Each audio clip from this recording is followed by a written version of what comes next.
This is the GPL podcast from GopherPuckLive.com. This podcast is sponsored by Jerry Peters and First Class Mortgage. Our expertise, your peace of mind. Visit us at FirstClassMortgage.com. Now let's start the show with your hosts, Jupiter and Vigo.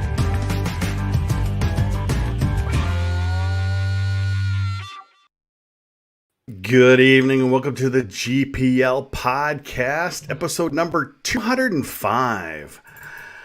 Hey Viggs, how you doing? Nothing going on this week. Nothing going on. Just your absolutely. It's just a plain week. No reason. You know, we thought it was going to be a quiet week, so we're like, hey, quiet week. Let's bring on Jess Myers. It'll be perfect. We'll just relax and just kind of just have a nice show. Jess always asks about the upcoming opponent, so if you're going to ask someone to talk about Alaska, Jess is your guy. Well, let's bring our guest on this week from the Rink Live. There he is, Jess Myers. How you doing, Jess? If we're going to talk about Alaska, I really feel like I should be speaking Latvian, and I don't know a lot of Latvian. Have you looked at their roster? It's a little Euro focus. We're going to get a nice preview of the Olympics this weekend. Thanks for having me on, guys. How are you? Well, we haven't had you on in a couple of years, and I know you keep pinning me down. When are you going to have me on again? I need the money. Hey. Yeah, this huge paying endeavor right here. Well, we're glad you joined us. Obviously, you know, I think the last time we had you on, you had just kind of started the Rink Live. You just kind of getting back into it after a couple of years off. Yep. And now you guys have, you keep expanding, keep doing more things. You're doing a lot of video now. You're doing podcasts. What aren't you doing these days? We've got a great team. I mean, I do really feel blessed. Randy Johnson, my friend who writes for the Star Tribune, covers the Gophers from time to time. We were out in Pittsburgh at the Frozen Four last year, and he's there trying to cover three teams. And we have, three reporters there, and we have Brad Schlossman up in Grand Forks. I mean, we have a really good team, and we've added, like you say, some video people. We just added Kirsten Krull to our group. She's covering junior hockey. We've got people covering youth hockey now. I mean, it's a lot of fun what we're doing, and the resources we've been given to do it. I mean, I really feel blessed with what Forum Communications has invested in time and money and in what we do, and I think it's paying off. I mean, I think we're providing some really good content. I mean, in the past, you were kind of covering the local scene. You would be at Minnesota, you go to Duluth. You kind of covered locally. But now, you're on the road almost every week, almost every series. Maybe not all, but most of them, aren't you? About 10 years, I covered the entire WCHA. So that was 10 teams. That was a lot. Getting out to places. But yeah, I'm pretty much full time on the Gophers now. I'm one of the rare folks. Frank and Wally and me are pretty much the only media that travels to most of the road games. I missed the Wisconsin series this year. That's the only road games I've missed so far. So yeah, you had more important things going on that weekend. Was your boy getting married? No, it was deer season. That was and I missed the home games against Mercyhurst because my son. There you go. I knew you missed some games because of your boy getting married. Yep. My oldest son is got a wife now. That's weird. It's not weird. It's usually scary. I mean, and super happy for them. He found a great girl in about 8th grade, by the way. So it's not like they rushed into this. They had dated for a long time. Wow. Yeah. All right. Viggs, kind of joking about the news this week. Here I'm thinking you've got this great prediction. I was a little on the edge about the prediction of Michigan State because, they had to prove it to me in kind of beginning of that third period, or second game. I was a little nervous, but they came through. So I'm like, we got great topics this week. And then everything hit the fan late Sunday afternoon when Mr. LaFontaine signed an NHL pro contract. Yeah, I might have a little egg on my face still because as people were starting to bring that up, I was like, no. I think Jack's pretty committed to being a student. I mean, look, he just started this book club with Frank. Like, he is one of the most intellectual hockey players I've been around since being involved with college hockey. And you just kind of had this feeling, it's like, no way is he going to leave this. He talks about this, being unfinished business, how this is his new home. He talks glowingly of all his teammates and how Bob is his papa bear. And then you start seeing tweets that he's at Sally's having goodbye shots with the boys and he's in tears. And, you hear that he's over at Mariucci crying, and you just go, all right, I guess this is real.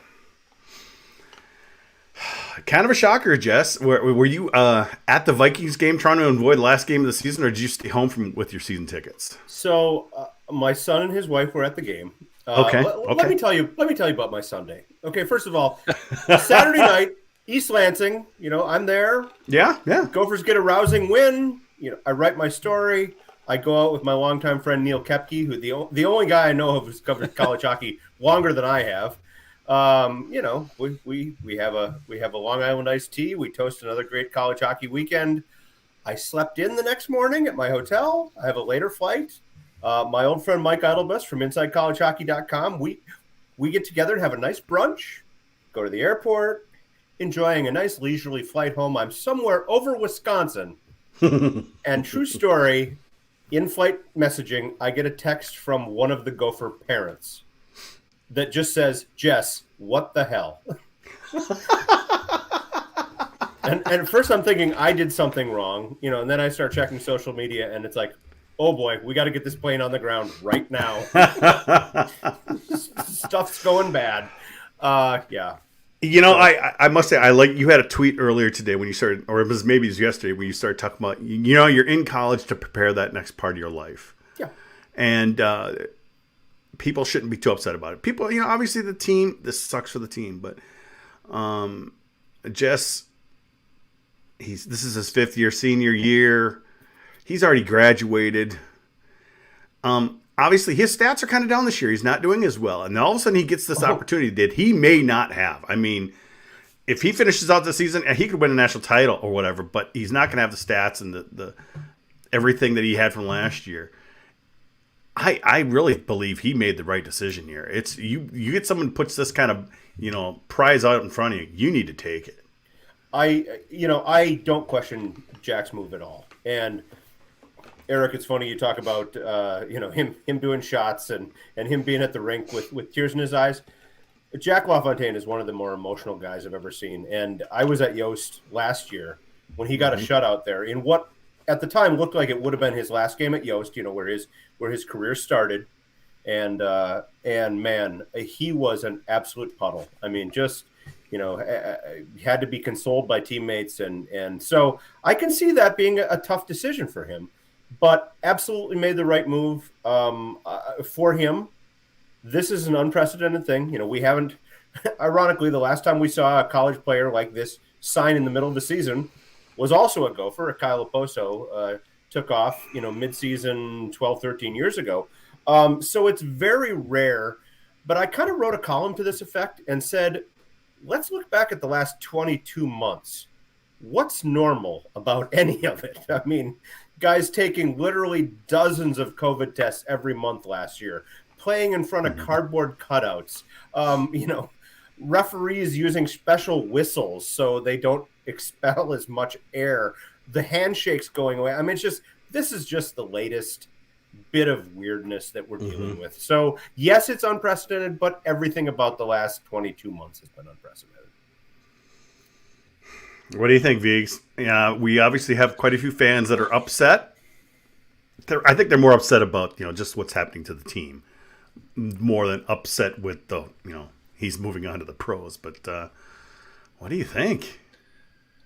I mean, I understand Jack's perspective. Getting a spot to play goalie in pro hockey can be extremely, extremely challenging and frustrating. I think there were a couple years back, I know Jess's team on his Instagram Live talked about this, when there was a run on goalies for spots in pro hockey. Duluth lost somebody way before they thought they were going to lose them. Strauss-Mann thought, I'm going to turn pro and I'll find a job. He had to go to the Swedish Hockey League to find a net to play goalie in. And now he might end up in the Olympics, which is kind of a cool deal for him. But I think from a goalie perspective, it's very, very different than all the other positions. If there's a spot and you're going to get probably a guaranteed NHL salary for the season and the maximum bonus, that's very tempting for a college kid to take. who might not have that opportunity at the end of the year. You know, if Carolina goes out and makes another move to make sure they don't get caught short of goalie, Jack definitely doesn't have Carolina, and they're probably mad at him because he didn't sign with them. You know, they wanted him in the summer. Now, on the flip side, the Bob side, I think the first 30 minutes Bob heard this news, he was really frustrated because college hockey isn't exactly like free agency. Yes, they can get Bartoskevich here this week, and he can be part of their roster, but he's not the same thing as a Jared Moe. He's not the same thing as going through the transfer portal and grabbing the guy from Cornell that's at Notre Dame, Galadeja. You know, you can't get a guy like that mid-year. You can't just go to the wire. You can't trade for somebody. It's very different than the rules that, you know, NHL teams operate in, AHL, ECHL, heck, even the USHL. If Youngstown really wants to make a move, they don't have to grab this kid from South Kent Academy U18s. They could make a trade with another USHL team to get a goalie in. Bob doesn't have that choice. So it puts him in a really tough spot, and it puts his teammates in a tough spot. And I know all the guys on Instagram are posting, can't wish you any more happiness. You're a great kid. You know, go rock it in the NHL, you know, live your dream. But at the same point, there's probably some guys on the team that aren't posting on Instagram that are like, okay, great. Thanks, man. Well, maybe everything feels a little more empty to them. And that's how I think a lot of fans will feel. Is they pay money, and it's going to be disappointing not to see him in goal. Can I throw out an elephant in the room that I don't think has been talked about enough in this situation? And one frustrating thing for me in defending Jack LaFontaine and his decision, which again I think was the right decision for him at this point. I don't necessarily like it, but I understand it. I think he made the right decision. A lot of people on social media, and I really hope it's the same people that have been harping all year that the Gophers need to make a change in goal, because there's been that crowd too. Okay. But a lot of folks have talked about, well, what about loyalty to your team? Where's his loyalty to the Gophers? And that's a nice concept. It really is. Okay. But let's think back to the end of Jack LaFontaine's sophomore year of college. He had played 22 games for the University of Michigan. He was 11-11. He had just gotten to a Frozen Four. Didn't get to play in that Frozen Four, but he got there with the Wolverines. And the coaches at his college came to him and said, "We don't have a spot for you anymore. Sorry, time to move on." Now, loyalty goes both ways. What do you learn about team loyalty if you're Jack LaFontaine? And that's not a comment on the way he was treated at the University of Minnesota at all. You know, by all accounts, he was a great teammate. The guys loved him. He loved playing here. You know, never had any bad things to say about him, and he never had anything bad things to say about his teammates. But with that history in his mind, that, you know, that's the way loyalty works at some levels, that people can just come to you after 2 years of school and say, "No, don't have a spot for you. Good luck." I think, you know, he had to make this move for him at this point in his career. You know, and I think some of it, though, too, Viggs, is that we thought we had more of an heir apparent in Boynton, and, you know, medical issues and just a lot of things. He's been number 3 all year. And sometimes he's been a number 3 who hasn't even dressed for a game. True. So I think there's a concern there. A fair amount. Yep. Yeah, I think there's a concern there about what his future is at Minnesota. You know, he's got a couple weeks here to be the absolute best college student athlete he can be. If he wants to be here, I think this is a chance for him to make a really, really strong impression that he's going to do everything possible to be here. If he wants to go somewhere else and use the portal to go somewhere else, or, you know, whatever, you know, he'll have that option at the offseason as well. But it's been frosty, I think, every time his name has been brought up in the media room at Mariucci. Good job, Jess, keeping the frost and the temperature low on that. Pat Royce asked the question this week, just for the record. Come on. Pat shows up once every 5 years. I you guys didn't see it, and I don't know if this came out on the tape, but credit Bob Motzko, and he and I have a fun relationship. It seems frosty at times, but we're fine, all that. But credit him for a great line. He walks into the room, and there's all this media there. And first he makes the joke that, yep, the Vikings are done, because that's usually when the media shows up. Yeah. And then he says, it's great to have all of you guys here. It's been pretty lonely. And me being me, I said, gee, thanks, Bob. I've been here all year. He said, yeah, like I said, it's been pretty lonely. It's been pretty lonely. Yeah, I wish if you're checking out the rink live, you saw that part. We did. Yeah. We did see that part. It was very entertaining, Jess, because I was watching live. A beer, by the way, just so you know. Go for it. Viggs will have his later. Yeah. And, it has been kind of fun watching you and Bob go back and forth. It's all good. Especially when it comes to goalies. Last couple of years, you're like, gonna get Mo in? Gonna get Mo in? Are you gonna do this? Are you gonna do that? And I do have one clip that I've saved just for you, Jess. That's not from the last. It was a couple years ago, but this is one of my favorite clips that happened not too long ago for everyone to listen and see if you're watching. I wish there was one less mistake tonight that we weren't talking about right now. Can you give us anything on Walker, injury, disciplinary, anything like that? Just curious. You're crazy. I mean...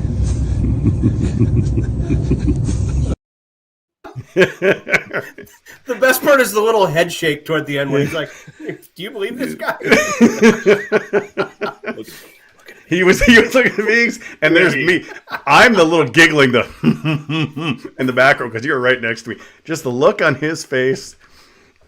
Walker out of duty, disciplinary. Are you crazy? The context was, Sammy Walker's a freshman. He's on the way to winning Big Ten Freshman of the Year. He's a special forward, and you knew it even back then. Well, he's just mysteriously off the line chart. And I said if it's a fourth line left wing who never plays and he's not on the line chart, I'm not going to ask that question, but Sammy Walker's not there. I mean, that's a big deal. It turns out he had a concussion. It was just a one-day absence. But, all Bob has to say at that point is he's a little nicked up. That's okay, cool. That's all he needs to know. But I think he likes just kind of getting at you. Yeah, especially when the cameras are on. I actually found that video from an old Periscope stream I had of it via Twitter. I was able to pick it up and save it. We'll get into a bunch of more stuff here about the whole goalie situation. And Mr. Justin Close is now your number one goalie at Minnesota. At least we think he is. But Viggs, we did have some games this past weekend. And Minnesota took the sweep just like you predicted. Pretty solid win Friday night. Got out to the lead, held on to it. Saturday down 2-0. And it was just a blowout from there. Yeah, and what I was really impressed with on Saturday is even though they fell behind, I didn't feel like they were chasing the game at any point. I thought they stuck to their game plan pretty well. We even saw Sammy Walker chipping some pucks behind the D and winning races to the end wall. He drew a penalty. Something we've talked about a long time, Viggs. Something we've been talking about. So it's nice to see that switch go, hey, let's just keep doing what we're doing. We're a very talented team that if we just keep the pressure on, things are going to add up. And I think Minnesota had 90 attempted shots on Saturday. That's just a huge output. I think Michigan State only had 40. So that's really what you're looking for. And eventually the talent and the pressure really paid off. And that was something I was happy to see. That first goal the Gophers gave away, that's basically LaFontaine misplaying the puck. And sometimes – the Gophers, when that happens, they just kind of fall apart. And it was nice to see them not do that on Saturday. And another thing about that, Viggs, is that you're always it's going to be low scoring. So it was kind of out of character for Michigan State to play that way against Minnesota. I mean, the Avalanche came and they just couldn't stop it. Yeah, and I think not having DeRitter in there, it's a little bit different goaltender to go up against, and Minnesota just kept putting on pressure. And they were getting second chances on Saturday. I didn't think they were getting as many second chances on Friday, so I think their speed paid off a little bit.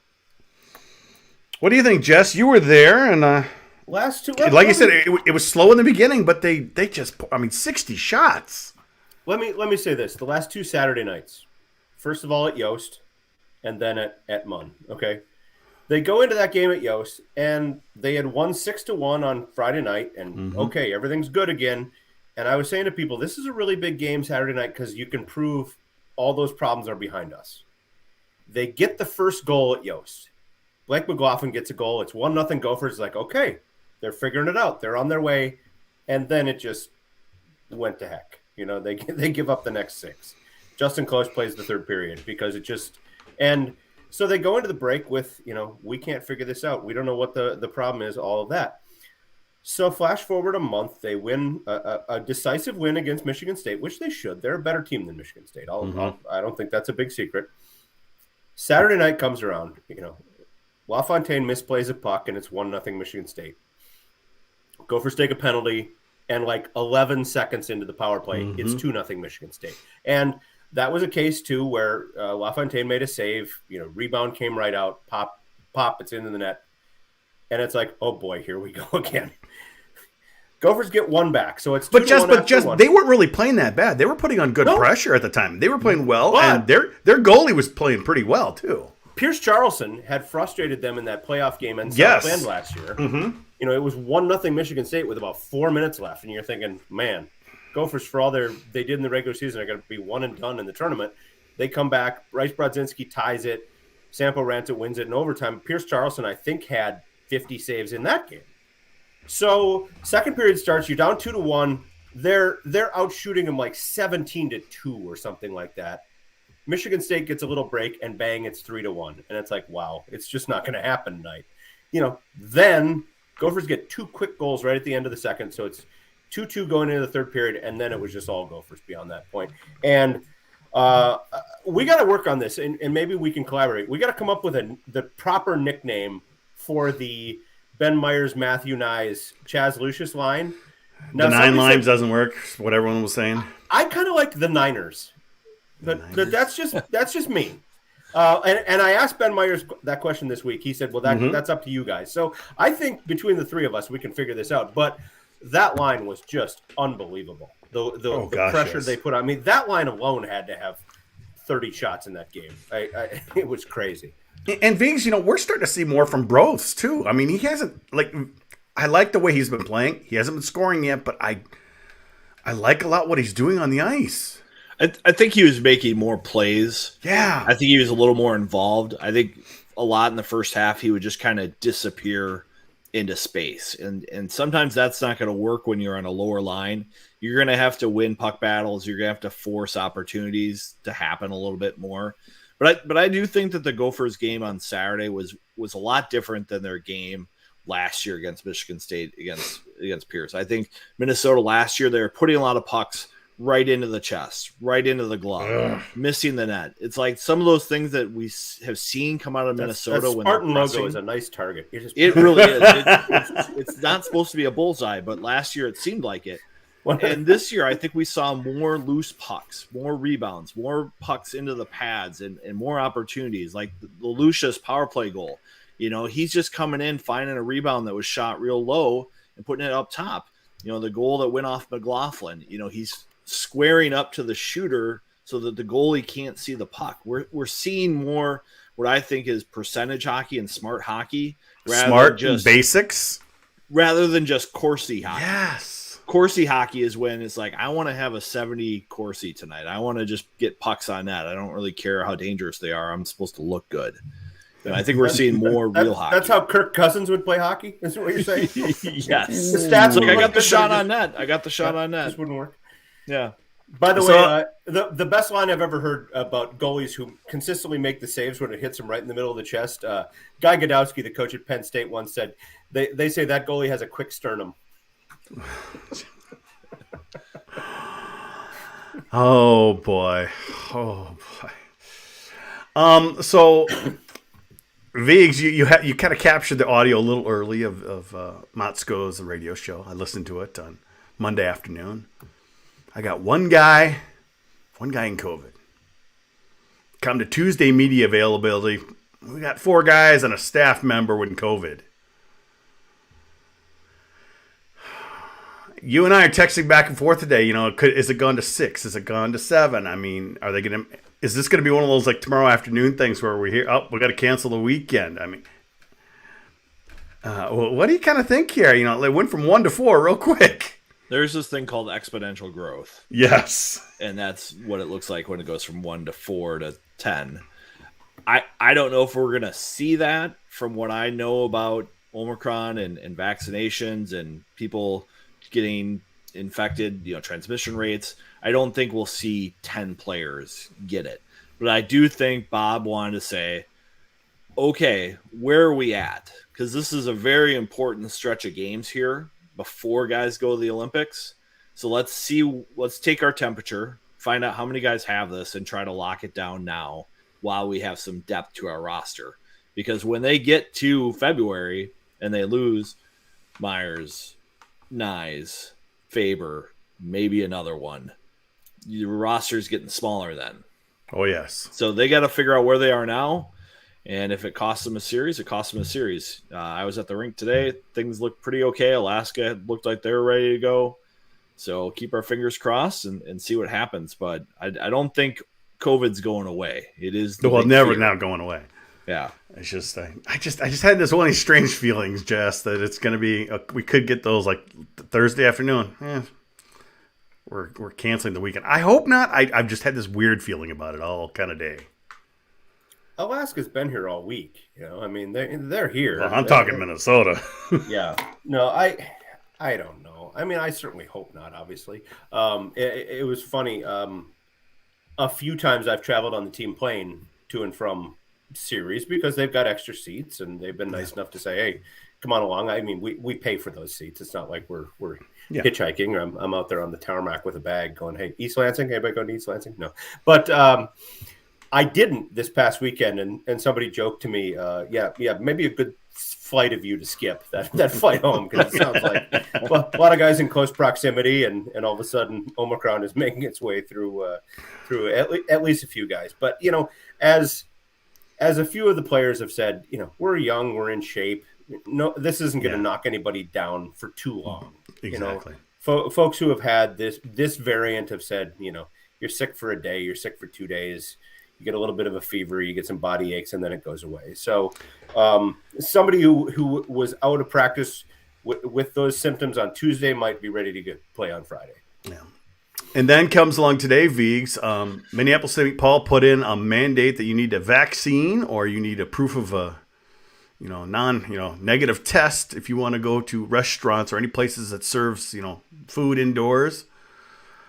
It's going to affect the Timberwolves. It's going to affect the Wild. But, later today we kind of heard this is maybe not going to affect Minnesota, at least right now. They may change their minds, but right now it looks like they're just kind of keep going as they're going to keep going, right? For some reason, the University of Minnesota gets to be kind of sovereign in how they apply these principles. So as that land-grant institution that they are with all that history, they can kind of follow whatever mandates they want to, according to President Gable. So we'll see what happens. I know that they'll look at it. They'll definitely look at it. They'll look at it. They have Mike Osterholm, public health expert, advising them on what to do. And, he's, as much as he's been saying everybody get vaccinated, everybody wear high-quality masks, he's also kind of like, what's the science say in terms of benefit, in terms of changing this stuff? So is it really going to help to put one of these mandates out? He wrote an op-ed in the Star Tribune with another one of his colleagues where he basically said doing a mandate isn't going to reach the audience that you want to reach. Yeah. Forcing people to have vaccinations to attend things is not going to be a motivator for these people. It's almost going to be, poking them with a hot poker in the eye and saying, get vaccinated or you can't do all the fun stuff. That's not going to work. And Jess, is there a coincidence here that they waited until after the Viking season was over that they announced this? Maybe it was you that floated that conspiracy theory. I don't know. I mean, my son and his wife went to the game last weekend. She's a respiratory therapist, so she's been on the front lines of COVID since day one and has seen some real bad stuff. And I will say they wore masks on their own and did their best to distance from people. And, so at some point you have to live your life, even if it means putting a mask on, getting, showing proof of vaccination, all that. I will say this, and granted, I'm wearing a press pass, so I'm not just a Joe fan, but Michigan State made a big deal last week same deal. You have to wear masks at the game, have to show proof of vaccination, or you have to show a negative COVID test within 72 hours if you're not vaccinated and boosted. I got the message out to everybody. The parents all knew it. Everybody was there, knew that. Nobody asked me for it there. Nobody once said, "Hey, can I see your vaccination card?" I wore a mask the whole time, obviously, and everybody in the building did. So it's one thing, putting these rules down. It's another thing actually enforcing them. Some of that might just be to say to people, if you're not boosted or vaccinated, maybe just don't come to the game. Maybe just watch this one on TV. Ben Holden does a nice job on Big Ten Network. Just listen to him. He'll be fine. Well, we still got a ton more things to cover here. I want to get more into the goalie situation, bring in a kid in and Mr. Close. And obviously we got some games this weekend. But first, we need to hear from our sponsor. Hey, fellow GPLers. Jerry Peters here from First Class Mortgage. Have you refinanced your home in the last 12 months? If you haven't, chances are you should. Record low interest rates and skyrocketing home values make this the perfect time to remove monthly PMI while improving your interest rate at the same time. You can also use the equity in your home to finance those home improvement projects. Or you can consolidate high interest rate credit cards into one new low monthly payment. To hear more, call or text me today at 612-940-3291. You can email me at jerry@firstclasscorp.com. Or you could go to firstclassmortgage.com to fill out a free online application. Mention the GPL podcast and receive a $300 closing cost credit. Some restrictions do apply. First Class Mortgage's NMLS number is 322842 -480200. This is not an agreement to lock into an interest rate under Minnesota law. First Class Mortgage is an equal housing lender. And, of course, we always thank Jerry for sponsoring the GPL podcast. Viggs, we didn't get a chance to get into it too much here, but obviously with Mr. LaFontaine moving on, it looks like it was a good thing that Motzko played Mr. Close in those two exhibition games, and he played him the entire game. Probably a good choice. His thoughts were different. Got to have some kind of guy who's had some time, a solid backup. Never did he even think he was going to be losing a tender to the pros. But what do we have here in Mr. Close? I mean, he's been talking up the closer for the last 2 years. Mm-hmm. Even last year, despite Mo getting some time in the net, it seemed like Bob always was like, closer's an option. He's really a battler out there. He didn't like Mo. That was kind of a weird thing. And I think we might have the same thing going on with the current Boynton, presumed number two. I know Boynton had a great year last year in the USHL. Made a lot of pride for himself, and it hasn't translated. And for whatever reason, not being ready to practice, being in shape, having some medical stuff pop up, getting sick. Bob has not liked that. And like I said earlier, it's been frosty when his name's been brought up. But closer, always a reliable guy. I think he's a battler, a guy who attacks pucks, aggressive goalie. He has to be. He's the 2-time Saskatchewan Junior Hockey League Goalie of the Year. So he had a lot of good experience there.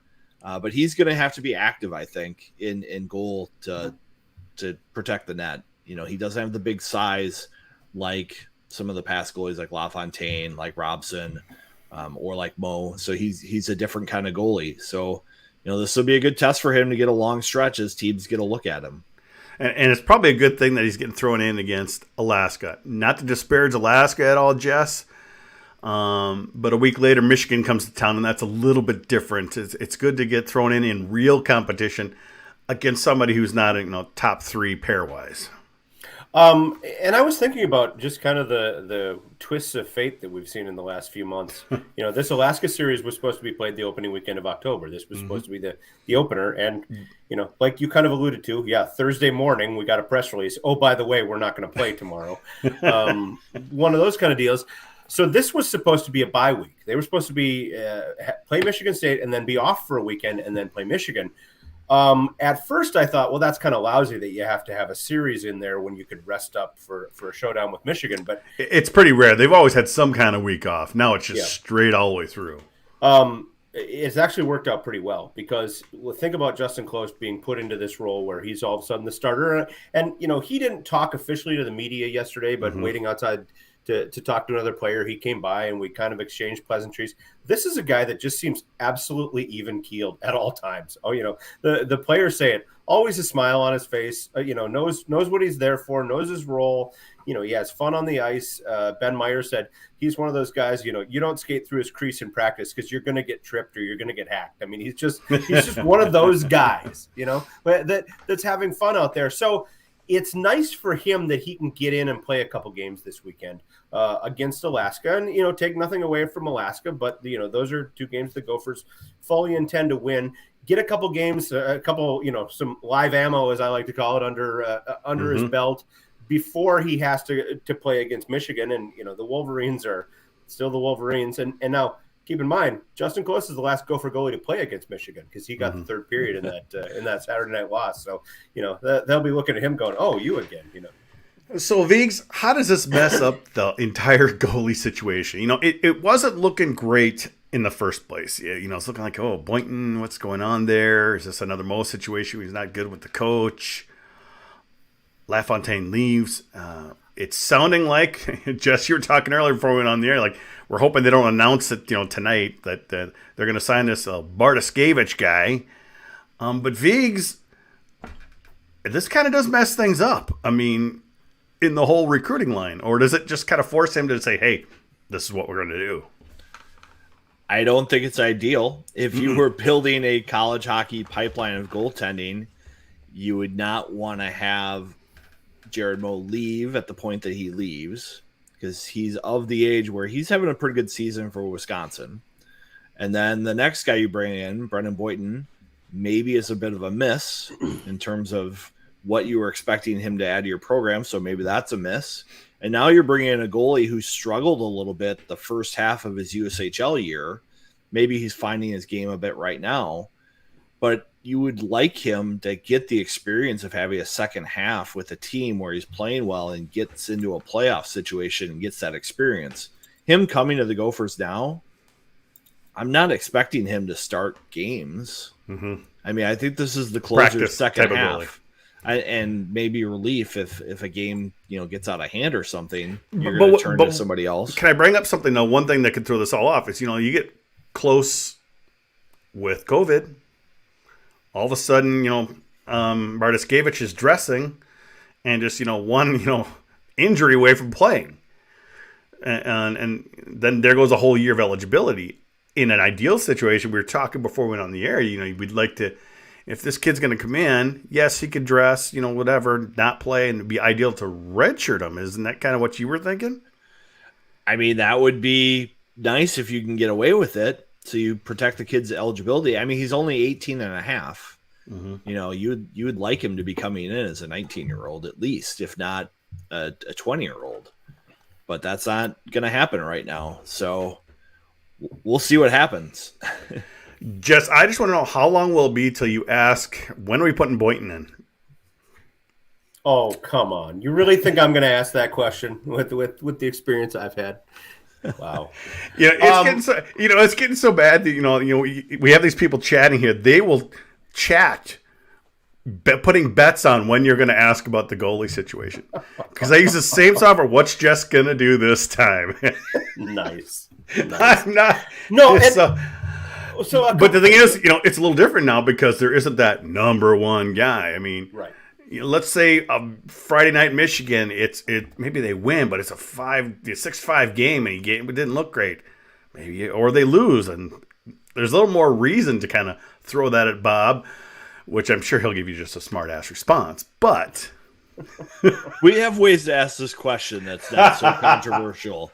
We'll workshop it a little bit. Well, I was going to say, okay, number one, and I'm not saying you said this, Eric, but I'm not ready to give up on Brendan Boynton.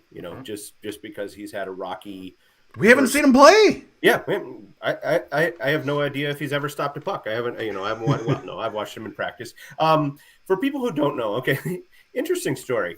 I'm at the Frozen Four last year. I'm in Pittsburgh. I'm up in the press box. I have a son who goes to Iowa State.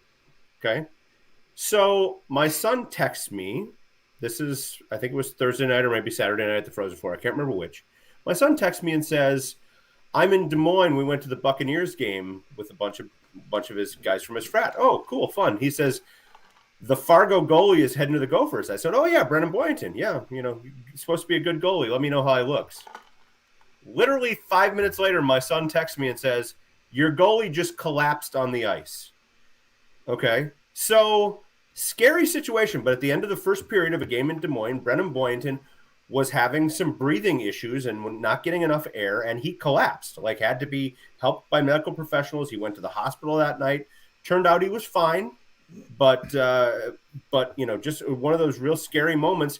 But that was kind of the first sign that there was some trouble. He wound up having kind of a minor surgery to correct some breathing issues because he was, not getting enough oxygen or something like that. So that kept him out part of the year.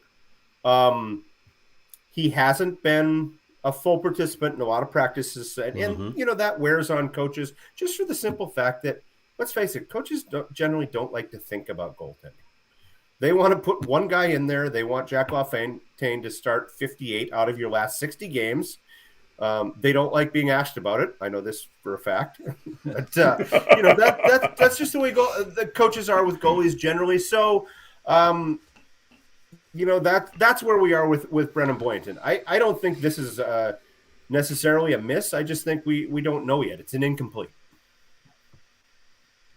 I just base a little my mindset based on how we saw Bob handle Jared Moe. Yeah. And the frosty relationship there. And maybe Moe was expecting a different college experience when he committed, and Bob said, you know what, I give everybody a chance. And Jared took that to heart and said, okay, you're going to give me a chance. And then he didn't feel like that was maintained.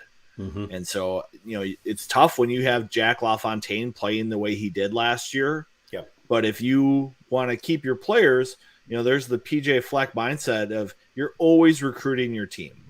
You are always recruiting your team, especially now in the transfer portal era when guys can just leave whenever they want.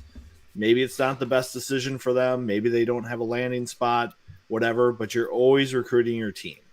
And I think that's a new mindset for a lot of people in college athletics. Mm-hmm. Mike Eves said that maybe 8 years ago when he was at Wisconsin. He said, you recruit a kid to get him here, and then you recruit him to stay. And even more so now in the era of the transfer portal and all that. But it's funny talking about goalies because I think back maybe 15 years ago, I think it was Kellen Briggs who was the goalie for the Gophers at that time. We get to about February 10th or so, and Kellen Briggs hits a wall and had a couple of uncharacteristic games in a row where, there were a few soft goals and we haven't seen that before. So we start asking Don Lucia, are you going to make a change in goal? Are you thinking about maybe giving Kellen a rest? And Kellen was one of those guys like LaFontaine who was just like an every night goalie. You never had a question about who was going to start. It was always going to be Kellen Briggs. And I'll never forget this. Don Lucia says, no, Kellen's our guy. We're going to ride him. And he said, Michigan has had the same goalie for 16 years. Thinking of, Steve Shields, who comes in and plays every game for 4 years, and then he's replaced by Marty Turco, who comes in and plays every game for 4 years. That was the way Michigan did things. You found one goalie, you played him 4 years, and that was it. And I think every coach in their mind wants to do that. Yes. Well, and in college hockey, the biggest thing with goaltending is the mental stress of being a goalie. And I think that was one of LaFontaine's biggest strengths, is even if there's a bad goal, he's going to compose himself and be ready for the next shot. I think there's a lot of other goalies in hockey that we've seen where, okay, floodgates are open, start putting pucks on net. You're looking for a goalie that's got that mental capacity to have the mind of a goldfish and just forget it. Anybody remember the 2000 national championship game? Adam Hauser gives up a bad goal at the start of the third period. And all of a sudden, anytime Maine was over the red line, they were putting it on net. I mean, teams smell blood in the water. Mm-hmm. And to Adam Hauser's credit, he had been great in the semis against Michigan, and he kept the Gophers in the game long enough for Matt Kowalska to tie it with the goalie pulled and Grant Petolny to win it on a power play. But that was just the prime example of, hey, this guy's struggling, get pucks in his face. Because that go-ahead goal by Maine was brutal. Yep. It was. It was. Well, okay, Viggs, another ugly thing came up this weekend, and I'm going to put it up here on the screen. Injuries. Nelson looks like he's going to be out maybe 5-6 weeks. Pitlick 2 to 3 weeks. And that's just not good considering we've got COVID issues, and then we've got players leaving in February. That's the one thing they've been fairly lucky about, at least serious injuries. Well, up to this point, a lot of the players have been able to play through their injuries. Yes. Like Ben Myers was not obviously healthy in the first half. He's healthy now. Wow, what a difference. When he's feeling good, watch out, everybody. So this is just something they're going to have to deal with. It's unfortunate. It looks like Pitlick's had a couple issues now where he's gotten some upper body injuries. Time will tell if he can, get past that. But this is definitely a chance for guys in the bottom of the lineup to make an impression because they're going to need to be there and be part of the lineup in February as well. We're going to see guys like Fish and probably Schmidt here coming up get opportunities to play. And it'll be interesting to see if they can take advantage of it. I know Bob's looking at maybe adding a skater. Who knows what it's going to be? I don't think he'll be looking quite like he did with the goalie and just grab a guy out of junior. They might be looking for guys on campus. A place like Minnesota, there's a lot of former hockey players around on campus to pick from, and maybe that's good enough. It's a lot easier to pick a skater and insert him in, spot duty here. You can play a top 9 pretty hard in college hockey, especially with TV timeouts and whatnot. So I think that's probably a better solution there. Find a guy like Colin Schmidt who transferred into the business school for that and try to get him to get in shape by practicing. And if it's a guy that's, not at the school already, Jess, he's got till the 17th, kind of with, Bartskevich. Time is ticking. They do need to get people on campus soon if they want to add anybody. I kind of wondered if they'd bring in a defenseman. When you're looking at potentially losing Faber for 3 key series in February, your defensive core is not that deep to start with. He played Matt Denman in the exhibition games, but frankly didn't play him much. So I'm just wondering how much confidence they have in a guy like Denman to take a spot in the top 6 if things get thin. Yeah, you have Carl Fish, and Carl Fish has played great. Yes. I kind of joke that I think Sam Rossini is still in the transfer portal. Maybe call him up, get him back in here. But hey, I believe Rossini still has his Twitter avatar is the University of Minnesota jersey. So, yep. Sam Rossini, by the way, trivia. Only Gopher ever score a goal against Jack LaFontaine. Oh, when he played for Michigan. Yeah. There's a lot of fans who probably want to be big Rossini fans now. Yeah, I did a whole story about it a year or two ago that, I went back and looked at LaFontaine's record. I think he played 2 career games against the Gophers, and the one goal he gave up was to Sam Rossini, and it was this shot from the blue line that had to hit about 3 Michigan skates and a shin pad and goes in. And Rossini joked, yeah, we replicate that all the time in practice. I just have to have guys lined up in the right order.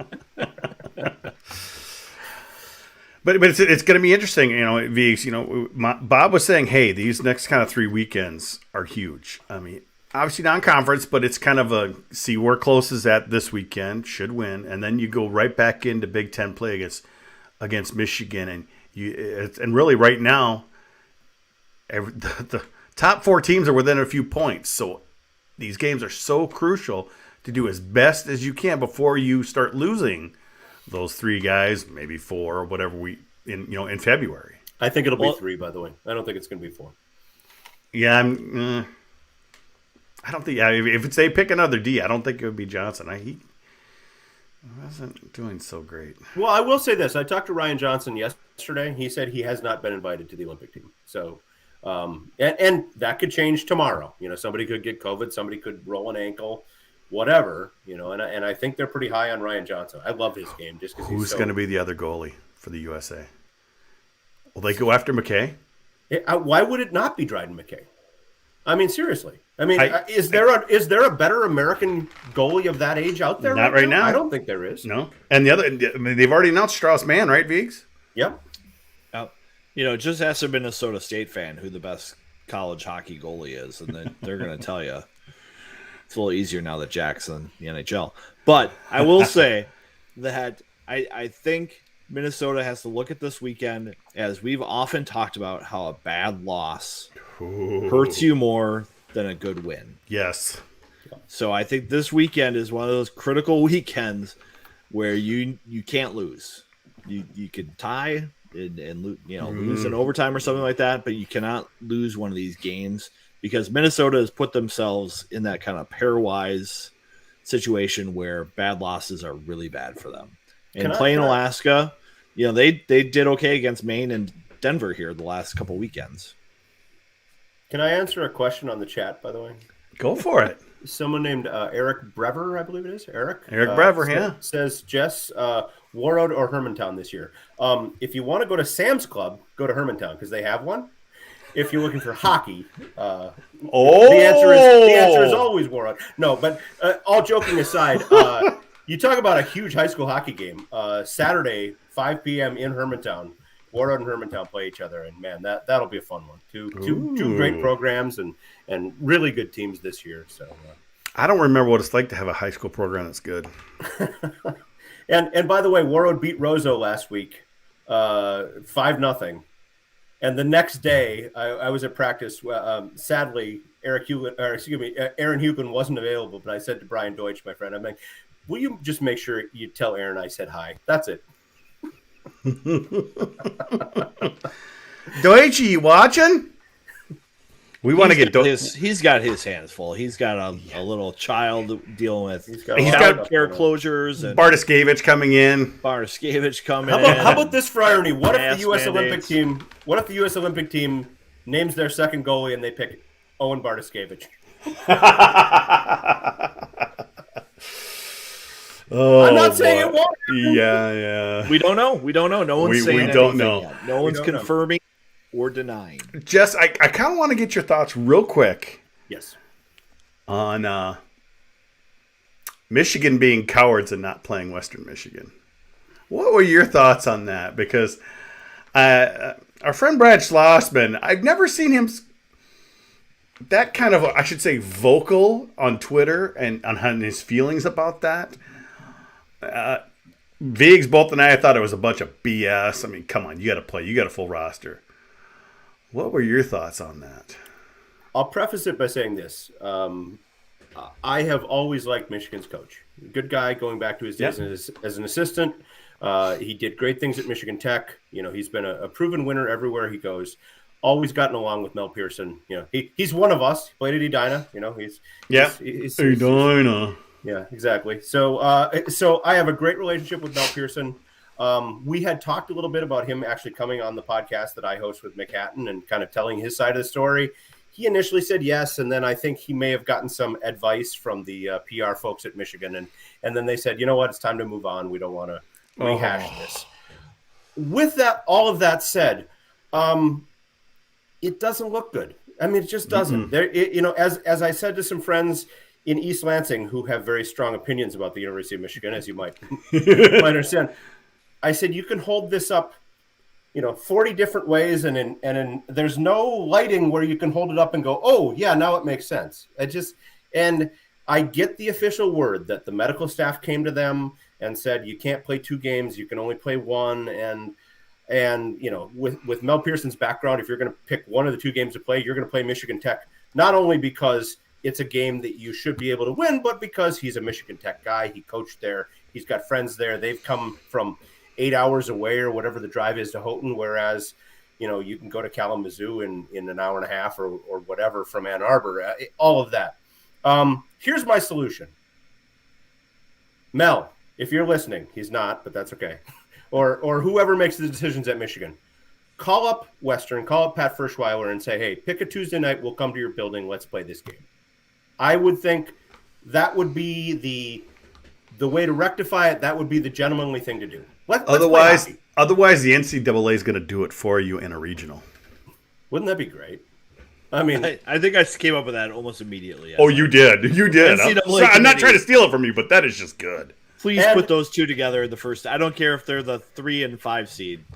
Put them in together. And with that said, too, I got to make just one more little soapbox pitch here. during the exhibition games, the U18 game and the St. Thomas game, I'm on social media and I'm following along, and all these people are saying, why would you play this game? Well, it's pointless. Somebody's going to get hurt. You've got nothing to gain. Why would you even play this game? The St. Thomas game, for example. And it's like, you know what? I like watching hockey. I like going to games. I like writing about games. This notion that you shouldn't actually play because something bad might happen. It's like, what do you go to practice for? You go because you're going to play a game at the end of the week. That's the whole point of this. So let's get away from this notion that, it's dangerous if we play, or, we don't have enough body. Just play, get out there and play. And we're hoping we get to play this weekend. Yes. Vigs, Alaska's coming to town. They're already in town. They've been here all week, Vigs, but they play on Olympic ice too. So this is nothing different for them. We need Minnesota to keep their foot on the pedal. And like you said, you lose one of these games, that hurts you big time. So they have to be mindful of that. Yep, and this isn't your typical Alaska team. If you were to, say, what's your stereotype Alaska team? A bunch of old kids, BCHL, Alberta junior hockey guys. There's a lot of Europeans on here. They've got good goaltending. They can skate. It's going to be a good test for Minnesota. You just hope that they don't turn the puck over and feed transition game for Alaska. So that's my big key. I'd like to see the power play look a little bit better. They had 7 chances on Saturday, and the one goal was a rebound that popped to Lucius that he put in. I'd like to see more of that kind of pressure, pass off pads, and winning second chances. You go back to that Michigan game where they lost on Saturday. No second chances, no rush opportunities, because Michigan really tightened everything up. So Minnesota's can't let teams do that to them. They're going to have to find ways to get in transition. They're going to have to find ways to get second chances.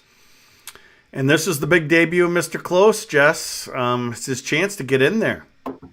Well, exhibitions are one thing, but this is the real thing now. He's played parts of 6 games over 3 years. But yeah, this will be the first time he's the guy that they call before the national anthem. I mean, I'm excited for him. I really am. Yeah. And, I did a story last July. I went to the opening night of the Beauty League over in Edina, as you say. Edina.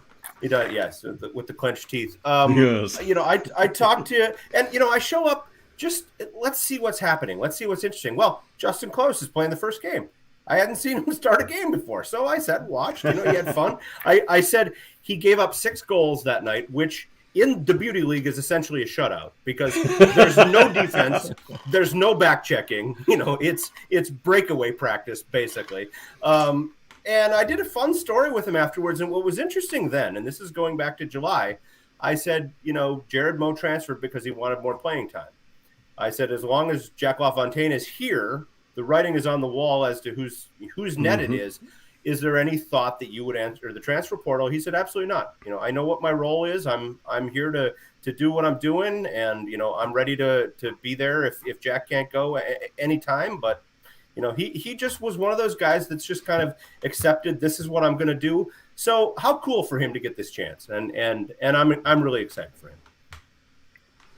All right, Vegas, let's get your predictions on the weekend. I'm hoping you say sweep. I think based on the way Ben Myers is playing, yes, he himself will motivate this team to 6 points. He is winning so many puck battles. He is making so many plays, and I think he's really asserting himself as a leader. You can just tell around the rink, on the bench, Myers is coming into his own and feeling really comfortable. 6 points this weekend. And Jess, Ben, he is becoming a monster now. He will be key, for this month and then when he gets back from the Olympics. The key to this weekend is the Niners. See, there, I said it. Oh, boy. I'm doing it. No, absolutely. And, that was kind of fun at those games in Ann Arbor. John Morosi, who does a lot for various media outlets, is, a really plugged in guy, does stuff with NHL Network and a bunch of others and Big Ten Network. He watched Matthew Nyes play, and it was like, whoa, are you supposed to be able to do that with a body that size? The hands this kid has from Arizona, all of that. So it's just a ton of fun. I really am enjoying watching this team. I'm reminded a little of the old Yankees lineup where, we got this guy out. Well, there's 5 more guys just like him coming up right after him. I mean, you find a way to slow down the Niners for a shift. Well, then here comes Walker, Brodzinski, and McLaughlin, and that's the next wave. Oh, you find a way to slow down them. Well, here come what Bob calls the young guns of Bros and Huglin, and this really talented freshmen they've got who are puck moving guys. I really hate the loss of Jackson Nelson because he is such an important big body in the middle there, and they're going to be without him for a while now. It was a tough looking injury and tough to see him leave the arena on crutches, but they'll get him back at some point. But hey, I love the fact that Bob said he likes the challenge. He's kind of digging it a little bit. Yeah. Viggs, could you think the delay in Nelson's surgery have something to do with COVID? I mean, you never know. The hospitals are having issues with staffing and non-emergency surgeries. I mean, elective surgeries obviously gone, but non-emergency surgeries. And probably Nelson also being a close contact, having teammates test positive, that could always factor in how they want to do things. So, I don't want to speculate too much on that. But I do think that Myers line, though, the thing that makes them so fun to watch is how many pucks they can win back. Nyes and Myers can win pucks back every time they go in the corner, and that's got to make Lucius's nights super fun. No, I'm saying sweep too. I'm finally back on the bandwagon, Viggs. It took me last week. I was unsure last week just because they needed to prove it to me, Viggs. They had split all of their important series the whole way into the break, and I just needed them to prove it. And 60 shots later on Saturday evening, they proved it to me. Hopefully they can continue it. So I'm going to say sweep as well. Just we didn't get anything. Were you saying sweep? You think? Yeah. I think this is a sweep, and it's not going to be easy. Alaska's a very good defensive team. They took Duluth to overtime, 0-0, not too long ago. I think it was about a month ago. Now this Duluth team can't score. I mean, and not can't score. They don't score often. They don't have a ton of offensive firepower on that Bulldogs team. Granted, they don't necessarily need it all the time because they find ways. Yes. There's a system there that just seems to work. But so no, anybody going to these games expecting 6-1 and 7-1, I don't think it's going to be that. But eke out a nice 3-1 win with an empty net goal here and there, and what's wrong with that? What you got coming up for the Rink Live here, Jess? Any big stories you working on? I'll give you a little teaser. How's this for an interesting one? The assistant coach for the Alaska Nanooks, this guy named Chris Brown, who for the previous about 15 years was the head coach at Augsburg. He left over the summer to go up to Alaska. He left the Augsburg job open. Boom May, the former hockey operations director for the Gophers, took that job. He's doing a great job with Augsburg this year. But I sat down with Chris Brown a couple days ago over at the rink, and my opening line was, "So Minnesota just wasn't cold enough. Clearly, you after being in the Twin Cities all your life, you decided, what, I should go live where there's no sunlight also." So yeah, I talked to Chris Brown, had a fun conversation with him, and that story will be forthcoming. I may also be writing about Gophers named to the Olympic team and a new goalie added, but we're waiting official 4 p.m. tomorrow, ESPN2. The U.S. team will be announced. So, yeah. And on probably their pluses too. Well, thanks for joining us, Jess. We appreciate you getting back on the show with us. Kind of a light week with news, but we appreciate it. Nothing going on. I'm afraid to get on a plane now. It's like, what's going to happen next? Viggs, you got anything in the hopper? What's going on with you? We're going to have some clips breaking down some of the things I'm seeing in the Gophers game for Friday. Yeah, because I know you're the one who found the Pitlick injury. People kind of appreciate when you can go out there and find when these things happen, because people are like, when did that happen? I didn't see anything. Yep, so some of the things we've been talking about, you can look on Friday and you'll see some clips of them. All right. Well, that's going to do it for this episode of the GPL podcast. We'll be back next week to, recap this series with Alaska, and then preview the big series with Michigan. We're going to have Chris Long on with us next week. So that'll be fun to get him on the show for the first time. For those of you watching live, we're going to have some overtime coming up next. For the rest of you, we'll catch you next week on the GPL podcast.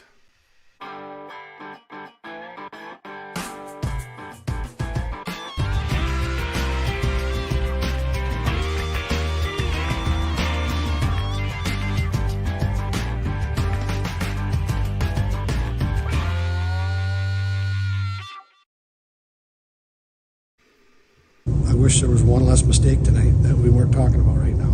Can you give us anything on Walker? Injury, disciplinary, anything like that? Just curious. You crazy?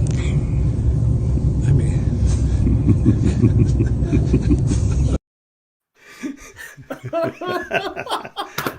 I just love that. It never gets old. Viggs has opened up a package here. What do we got? Hold on, I'm going to isolate you here, Viggs. Give me a second here. So this is Surly's Midnight Manhattan Darkness Russian Imperial Stout. It comes in this fancy box, the foil. You open it up. You get kind of a matte can here. Ooh. Wow. Fancy darkness. So this is rye barrel-aged Russian Imperial Stout with cherries and orange peel added. 12% alcohol. You kind of sound like a beer snob there, Viggs. I am a beer snob. I got my special Walesboro glass from Surly for a homebrewer thing. So here we go. Nice there. Dark days and go for hockey when your goalie leaves mid-season. So that's a very smooth pour there. Cheers. Viggs. Yeah. Look at that. Very smooth. I drank mine already. Sorry. Can have two, Jess. I had a Boulevard Tank 7, American Saison. I believe that's how you pronounce it. We're waiting to have Pat McLetty back on the show, and then we're all going to have a bottle of wine, aren't we, Viggs? That's right. We're going to open a bottle of wine for our overtime. It could be a 3-hour ordeal. Can I just make another point since we're talking about go for it and stuff? Okay. Remember, we are still live, but only the live people get to watch. This has kind of bugged me in the last couple of days because naturally there's some aversion now between Gopher fans and Carolina Hurricanes fans. Okay, and Hurricanes fans are kind of like, well, suck it up. You know, you lost your goalie, we got him now, whatever.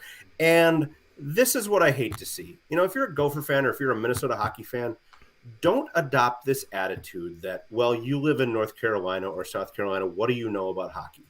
This drives me nuts about hockey fans. It's like some hockey fans are so territorial that, like, if new people come to the sport and say hockey is great, the reaction of some hockey fans is, oh, go away, we don't want you. It's like, come on.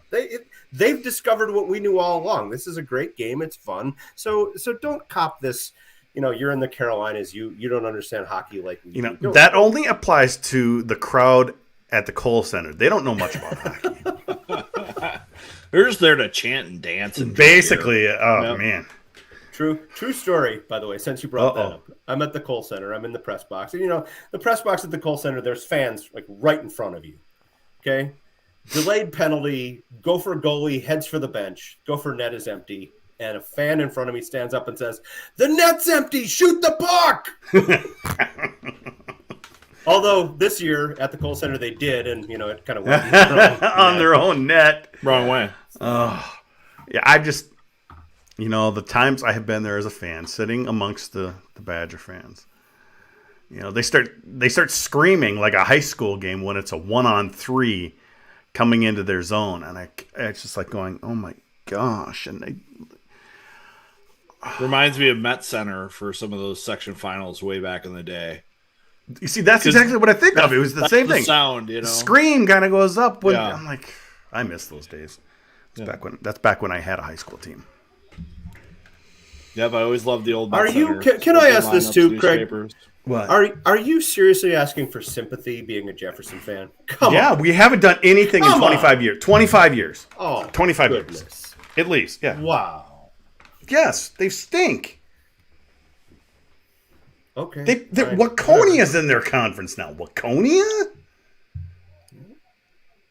Though I am going to go to when they come to Waconia here, like in February. I'm going to go. And I've made this point for people before too. Since you mentioned those section finals at Center, people from outside Minnesota always say, "I've got to come to Minnesota. I've got to go to the state tournament." And here is my insider's tip: don't come here to go to the state tournament. Come here a week earlier, and go to 3 or 4 section final games. Because I still contend that is the best, most intense hockey you will ever see, is a section final when it's one team's going to live their dream and one team's done. Yep. Yeah, I talked about how before they would do like the second finals, usually like the Saturday and Sunday before the state tournament. And I remember seeing Jefferson and Apple Valley, mid-90s, number 1 and 2 teams. There was not a seat available in Mariucci. Right. It was 10 deep. That's the only time I've ever seen Mariucci that full. Yep. In all the college years too. So yeah, there's nothing better than making the rounds when you used to be able to go to, Aldrich and the Coliseum and Big. I'm gonna go grab a beverage. Parade and just water. Check out all those games. It was just a lot of fun to go see those. Yep. Like I remember one year, gosh, now I can't remember it, but I saw Rosemount almost take it to Holy Angels to get to the state tournament. And it was just like one guy on Rosemount was keeping them in it. And he was just, winning pucks and out there every other shift. And you just totally expected Holy Angels to dominate. But this one guy, he went on to play at UMD. You know who I'm talking about, Jess. Rosemount. I can't remember it right now. JT Brown? JT Brown. Oh. JT Brown was a one-man wrecking crew. MVP of the Frozen Four. He made an impression on me in that game. I was like, that's a player that you got to keep watching. That's my kind of guy. State Fairgrounds Coliseum, probably 20 years ago. Hastings was loaded. Remember, they had Jeff Tafe and they had Dan Welch, and they had this triumvirate of just great players. Mm-hmm. Anyway, Ben Tharp, that was the third one. Those were the 3 biggies for Hastings. Well, they're in the section final. This is at the State Fairgrounds Coliseum, absolutely packed to the rafters against St. Paul Johnson. And Johnson's got a goalie that holds him in there, and it's like 2-1 Johnson with 2 minutes left. Hastings pulls the goalie, scores, and then to tie it up, and then scores again with like 20 seconds left. And Hastings escapes by the skin of their teeth. Mm-hmm. And just a great hockey game. And I remember talking to the Johnson coach after that one, and just as devastated as they were, it was like, hey, how can you argue that team over there has the heart of a champion to not give up, to play to the end? That's great hockey. I still have not made it up to Duluth for a 8 AA final, 7 AA final night, but one of these years it's happening. I've got a bed up there I think I can crash in, and I just seen a kid who's old enough to come with me.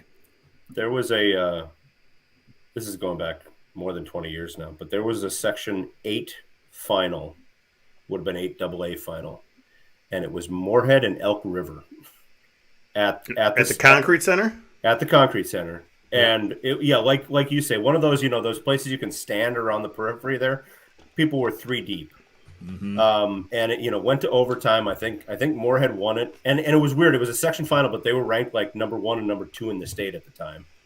And of course, one of them's season was done that day. I think Moorhead won it in multiple overtimes. What was that, 4 overtimes, I believe. Yeah, and then later that night there was a Gopher Huskies game, and it was almost like a letdown after that. So, well, you can't match the fan intensities at those games, I don't think, because it's. Your high school career resting on one night. And again, you're either going to live your dream and attain the goal that every kid in Minnesota dreams of, or it's going to be done. And my middle son's final game, my last day as a hockey dad, was in a section final 3 years ago. And you talk about just a weird moment. 4 years ago now. Simley against Matamidi in the section final at Roseville Arena. And my son's team took a lead, and then Matamidi rallied, and Matamidi won. But just what a bizarre thing, walking out of the rink that night thinking, I'm done, it's over, I'm not a hockey dad anymore. Just crazy. think Simile ended my high school career too, though. I think it was a play-in game. A play-in game. It's like that 11-7 game. Where? I'm sorry. Where did you go to high school, Weeks? St. Paul Academy. Oh, SBA. Nice. We were an Iron 10 type team when I was there for a little bit. They were a state tournament team, I want to say, about 5 years ago. They run to the tournament. Matt Funk had got that team going in the right direction, and now he's at Cretin. And if you've been paying attention to high school hockey this year, Cretin is going to be a team to watch come March. He's got that team figured out. Isn't Paul the athletic director over there? He's at Hill Murray. Hill Murray. Hill Murray, that's right. Okay, yep. You're right. One of those schools over there. Yeah, and Cretin just hired Steve Walsh to be their football coach, which probably has Tommy Johnson from the Stats crew very excited. So, always interesting to see what happens in those schools in St. Paul. Tommy, a big Hurricanes fan, or what's the Steve Walsh connection? Tommy's a Cretin-Durham Hall guy, and he coaches JV football there. Good stuff. So now overtime. What juicy topics do we have to discuss, Jess? Good. What don't we have? I mean, come on. Can I make my pitch once again for the rules change? It'll be known as the Myers rule someday. Which rules is that? Let's hear it. Every arena has a net behind the goal now, right? Currently, puck hits the net, lands back on the rink, they blow the whistle, we have another face-off. Why? Puck's there, it's on the ice, let's keep playing. Eliminate the whistle when the puck hits the net and bounces back into play. People say, okay, you'd get goals off of crazy bounces. You'd have more goals. Called a stanchion? Yeah, you'd have more goals, you'd have fewer whistles. Who doesn't want that? Who likes to watch referees drop pucks? Exactly. Well, Don Adam, he enjoys that. Okay, but how do you do that at a school like St. Thomas? I saw part of the video of St. Thomas and Wisconsin playing. They had nets around the entire arena. Then you play on. Yeah, St. Thomas's rink has nets all the way around. Mm-hmm. Yeah. I mean, now, there are cases where it'll hit the net and drop down and, True, yes. get stuck. Then obviously you would have to have a whistle. But, why not keep playing? There was some chat earlier. Steve says get rid of the nets. Steve, come on. Steve, I think, is an oral surgeon. 2022. and here's the thing, though. It was different when Mariucci had different glass. The glass on the ends back in the day were another 2 feet taller. They were 14-foot glass. It was way up there. And then when they put the new glass in, it's much shorter. Pucks got out a little easier. So it's a little different. And I think goalies are more likely to try to deflect pucks in the nets these days to get that whistle. Like I remember LaFontaine said that one night when I asked him about freezing puck. He's like, "No, I want to put it in the corner. I want to put it in the nets. I don't want to take the chance on freezing pucks. I want to keep play moving." Changed my perspective. I just thought of another advantage too. You'd eliminate the objectivity and the penalty of a player shoots the puck over the glass. Is it a penalty? Is it not a penalty? Well, now it doesn't matter. Just keep playing. Does Jess really think the Gopher Women's Hockey Scalar Better should get a look for the men? Oh my goodness! How about this? If people don't know, okay, this was my kind of smart-ass tweet that I put out yesterday. Skylar Vetter. Reeling them in. Oh, yeah. Skylar Vetter, goalie for the women's team, freshman, just was named WCHA, I think, Rookie of the Week after she got a shutout last weekend. Played high school hockey for the boys team at Lakeville North. So she's played with boys all the way coming up, and I said, not very seriously on Twitter, hey, just loan her to the men's team for like 3 months. A common tweeter that we know made something about, well, yeah, if you want to destroy the number 4 team in the country by taking away their starting goalie, yes, that's my intent. I'm trying to destroy women's hockey. Yep. Well, we all know that's your ultimate goal: destroy women's hockey. It's an evil plot. Shrink the game. Shrink the game. I'm playing the long game, though. Yeah, that's what I'm playing. So, no, sorry, Eric. I don't necessarily seriously think that. And plus, because I do my because I do my homework. Under NCAA rules, you couldn't do it.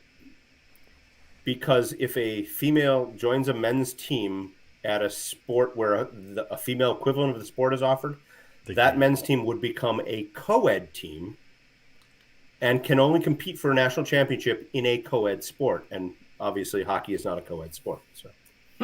But that would only work if that school didn't offer? Like if they didn't have women's hockey? If they didn't have women's hockey, I think you could do it. I believe, yeah. If Northern Michigan wants to add a female goalie, go nuts. Yep. Because there's no co-ed football, because there's no women's football, so you can add the soccer player. Yep. Kicker, if you want. Yep. That's happened a couple times. Yep. Vanderbilt recently, I think, had a female kicker.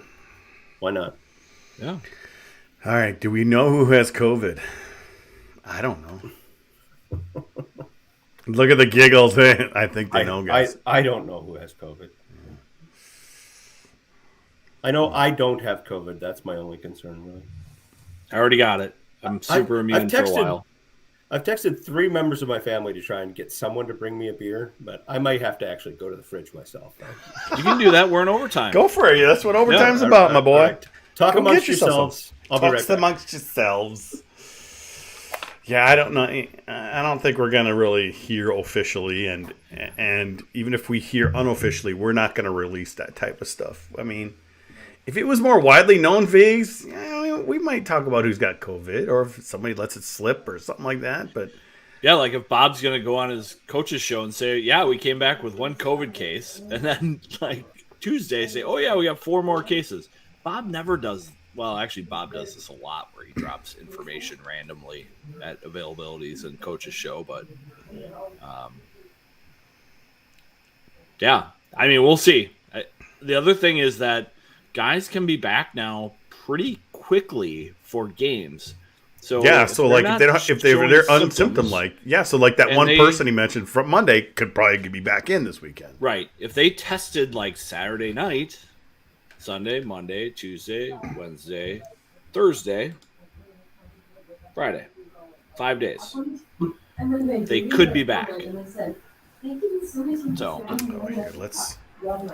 I'm gonna mute Jess here. We don't need to see all that stuff. All right. I muted you real quick there, Jess. Oh, thank goodness he's wearing something underneath. It's the Iowa State shirt underneath. Can't tell. Nope. Oh, Hunter's hunting camp. Oh gosh. I'm having a Widowmaker from Keweenaw Brewing Company. In honor of Mel Pearson, former resident of the Keweenaw Peninsula. Let's see it there, Jess. Got you up full screen here. Widowmaker. There we go. There's a lot of Gopher fans who are Tech fans. It is a dark, kind of a winter ale, and I'm drinking it out of my Lake of the Woods Brewing Company mug. So I'm true to Warroad. Steve likes it. Steve likes it. KBC Brewing Company is a big hit among the Houghton crew. Steve being one of them. I missed that trip. It's a good I trip. was like going to Houghton. Didn't necessarily like driving in the snow, but I had some tough drives back to Duluth. Yeah. Widowmaker's good stuff. Yeah. Yeah, good stuff. It's a darker ale, but it's almost kind of a doesn't taste real heavy. It's kind of a fruity taste to it. Oh. Yeah, Steve. Yeah, they always talk about a big group of them go up to Houghton in the summer. Oh, the UP in the summer is amazing. There's some good deals on bourbon and whiskey to be had when you travel to Houghton in the summer. My daughter, who's a senior in high school, is actually considering going to Northern Michigan. It's one of the schools where she's been accepted. And I took her there for a visit in August, and it's just, there's no better place in August than the UP. It's just, comfortable temperatures and beautiful scenery and all that. But I was trying to explain to her the UP in January when you have 427 inches of snow and it hasn't been above zero for 3 weeks and you haven't seen the sun in 2 weeks. And then it's a different place.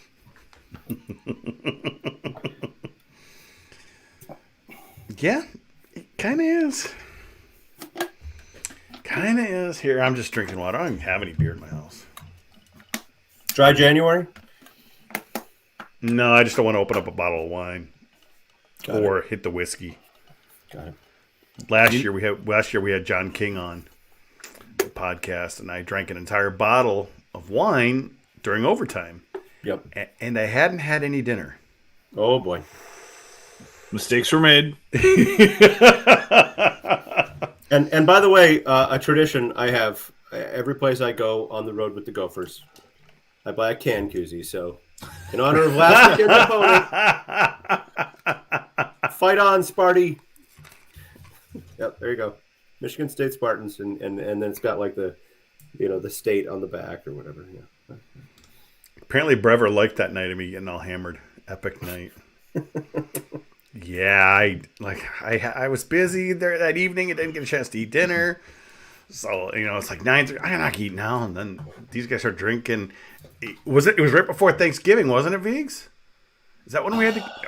It was something where it was I didn't have to go to work the next day. Yeah. And then, Kinger wanted to set the record for overtime. Like he had his eyes set on that pretty hard. He did. He's going to be on with us in 2 weeks, Viggs. Oh, get a good night's sleep the night before. We got Chris Long coming on next week, so I'm looking forward to that. Yeah, he might have a good beverage. He's a first timer. I don't think he'll have the KBC pulled. Maybe he'll have something from out east. Ask Chris Long about his hockey playing career. He was a dangler out on the East Coast growing up in the DC area. He's got some stories. Who was the dangler that the Wild had rights to? Who played at Quinnipiac? That was from the East Coast. He's like from the Maryland area, like little guy. Yeah. Man, I'm blanking now. But yeah, I'm, right. I'm really good at bringing up players right now and not knowing their name. This is like the third time tonight. Where what do you think of Pitlick being released? Oh, makes me sad. It sounds like it was kind of based on when they asked him about being a healthy scratch or whatever. And he's just like, yeah, I'm trying to find out how to take what the coaches are telling me to do and blend that into the game that I know and the game that I play. And I don't think that meshed with the philosophy of Bill Guerin and Dean Evison. I think they said, this kid is not our mindset, which is too bad. Bye-bye. Which is too bad. I like Rem a lot. He's a fun player and fun person. And hope it doesn't come back to haunt them. Though I kind of wish it would. Oh, okay. Tim wants to know minimum number of players they have to play. Is there a minimum to play college hockey? I know they went down to Mankato all those years ago. Somebody mentioned it, and it was a very short team because of juniors and injuries, and they won that game. But anybody see Duluth Denfeld's game on Saturday? No, I haven't seen a hockey game in years. Duluth Denfeld. I was in East Lansing, but I was getting tweets from the Heritage Center in Duluth. Duluth Denfeld, coached by my old college roommate Dale Jago, beat the North Shore Conglomerate team. I don't even know what they're called. It's Grand Marais and Silver Bay and all those combined. Rockridge? No, Rockridge is the new Evelyn Gilbert, Virginia. Okay, is it really? Okay, but so Duluth Denfeld beat this team 5-0 with 5 skaters and a goalie. Jeez. No minimum from Michigan's. Michigan, they got to have at least 30 guys out there. 25. Yeah. 5 skaters and a goalie. No subs. If there's a delayed penalty, nothing you can do because you can't put a 6th skater out there. You don't have one. and they won the game. So, hey, buck it up and play. If you got 2 lines and 3D, do it. Unless you're Michigan. I don't think we're going to get to that point. But a couple people have answered, by the way. Sam Annis from Quinnipiac. Thank you. Thanks, Jason. Jason and somebody else had it before. Eric. Yep. Appreciate you. Appreciate you. Steve's looking it up in the rule book if there's a minimum. So Maybe he'll find it for us, unless Viggs finds it on Google first. No, I was checking in my beer and thanking Jess for joining us for the podcast. Sorry. But yeah. My high school JV team, when I was younger, we would often play our games with 2 lines and 3D and a goalie. Yep. And 3 of the players had to only play 2 JV periods because they were the 4th line for the varsity game. So we would lose them for the 3rd period. So for the 3rd period, we would have 2 sets of, or how do we do it? We do 2 sets of wings, and maybe it was something like 2 centers, 2 right wings, and 3 left wings or something in 3D. And it was just ridiculous.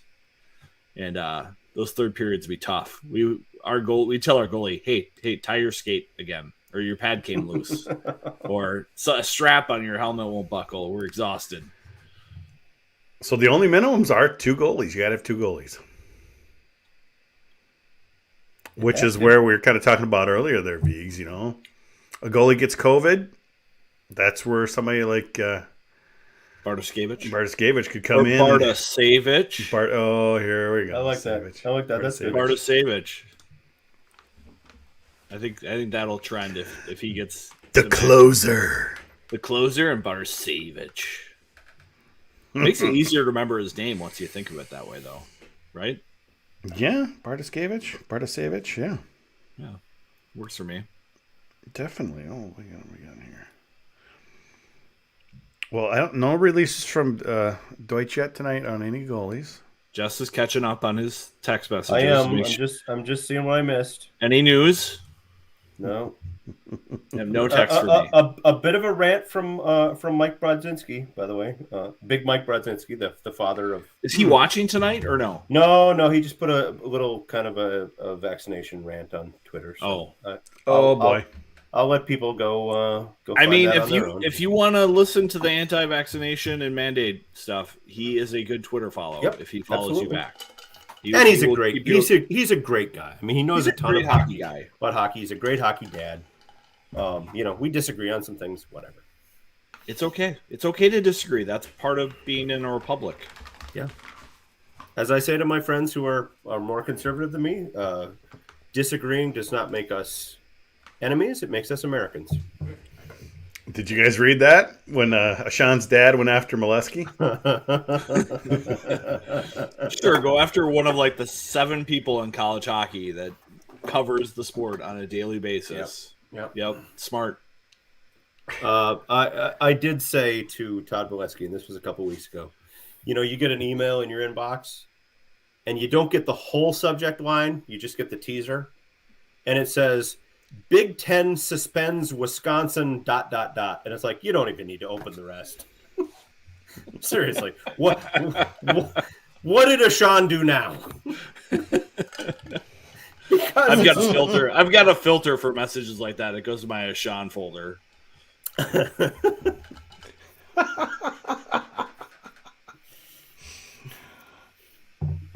Yeah. Poor guy, though. There was a North Dakota. Who was the North Dakota father would do something similar? This kid might have been from the Rochester area. 15 years ago. Come on, Jess. This is like trivia now. This is the 5th name that we've brought up that we don't know the name to. I pulled out Kellen Briggs. What a show. What more do you want at this point? What a show. And by the way, keeping up this tradition. Noterman! Oh my gosh. Brever, you are on. His dad would hit up the message boards. All of them. How could that go wrong? John Noterman. Yeah, there you go, John Noterman. I remember him. Well, it didn't help that he uses his own last name on half his Twitter or his message board handles. You know what? I respect that more then. Absolutely. I respect it. You got your name and photo. Put up a fake name and a picture of Neil Broughton, Bugs Bunny, and Neil Broughton in a cowboy hat. I think there may be a reference you're making there. He went Minnesota State hockey guy or whatever with Neil Broughton in a cowboy hat. He went after everybody about the LaFontaine stuff pretty severely. Yep. Yep. Sorry, not me. There's a person I don't know his name because but he and I disagree politically, but we agree on a lot of good hockey stuff and we have some fun back and forth. So. Yep. Like Big Mistake guys. I know who they are. I disagree with them on a lot of issues, but they like hockey. I like hockey. We're gonna collaborate on stuff. Absolutely. You know. Oh, how about that profile pic? Yeah, him and the Wooger. Mm-hmm. Miss you, Doug. I still got him back here. There he is. Yeah. That's me and him in that is at Sugar's in Grand Forks.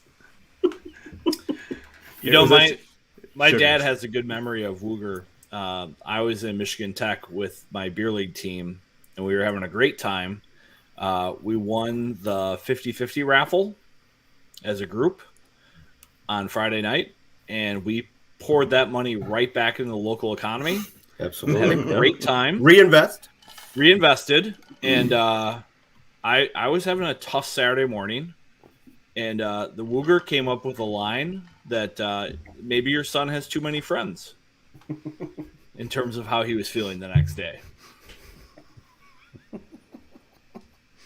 I had a lot of friends that wanted beverages with me. It was a great time. Tim says the photos from the Frozen Four. Oh, there you go. I've shared this memory before, but 2014 Frozen Four in Philadelphia, the famous point 6 game. I last minute got to go to that Frozen Four. I wasn't planning to go. I was going to break my streak, and then totally last minute, I was doing stuff for 1500 ESPN at the time. They had a deal worked out with Creative Charters where, in exchange for some advertising, they were going to give 1500 2 seats on the plane. So at the last minute, like literally Tuesday night, I get a call. Hey, do you want to go to the Frozen Four? Well, yeah, I think I can work that into my schedule. So I get on basically the fan charter going out there. Went out Thursday morning, went to the games, left Saturday right after the game. So I didn't get to spend a lot of time in Philly, but I got to see, the point 6 game, and I got to cover the national championship game, which, we don't need to talk about that anymore. But Coach Woog was on the plane on the fan charter. We get up in the air, and the seatbelt sign comes off, and Doug got up to go to the bathroom and didn't make it back to his seat until they said, "You have to sit down, Mr. Woog." I mean, because he talked to everybody. He loved telling hockey stories. The fans loved him even, years later, and would bring up memories of games that he had coached, or, like your story about running into him at a watering hole in, some WCHA town after a game. And it was just, I have a picture of him just working the aisle of the plane. It was fantastic. Just such a pure college hockey moment. Here's one of the the winningest coaches in college hockey history, and just love talking with the fans. And I don't see Nick Saban doing that. I don't see Bobby Knight doing that necessarily. Anyway. And the other, when Doug, I don't see Don Lucia doing that either. Don's more of an introvert, definitely. He hangs out in the club room when he's around. Yep, but has he been around recently though, Viggs? I think he's busy with the CCHA. He's got a whole different league to run. When a CCHA team comes into Mariucci, I bet we'll see him there. Yeah, you're probably right. No, but the other thing I was going to say about that is when Doug passed away, I went back and looked at his record. Okay, in the college hockey world, a 20-win season is kind of the benchmark. If you can win 20 games, that's a pretty good season, right? Yeah. 14 years with the Gophers, Doug Woog averaged 28 wins. I mean, that's just stunning to me. Averaged. And those were, keep in mind, he had, I think, 1 or 2 losing seasons in there. So you're talking, some years where there were 35 wins or so. I mean, it was amazing what he did.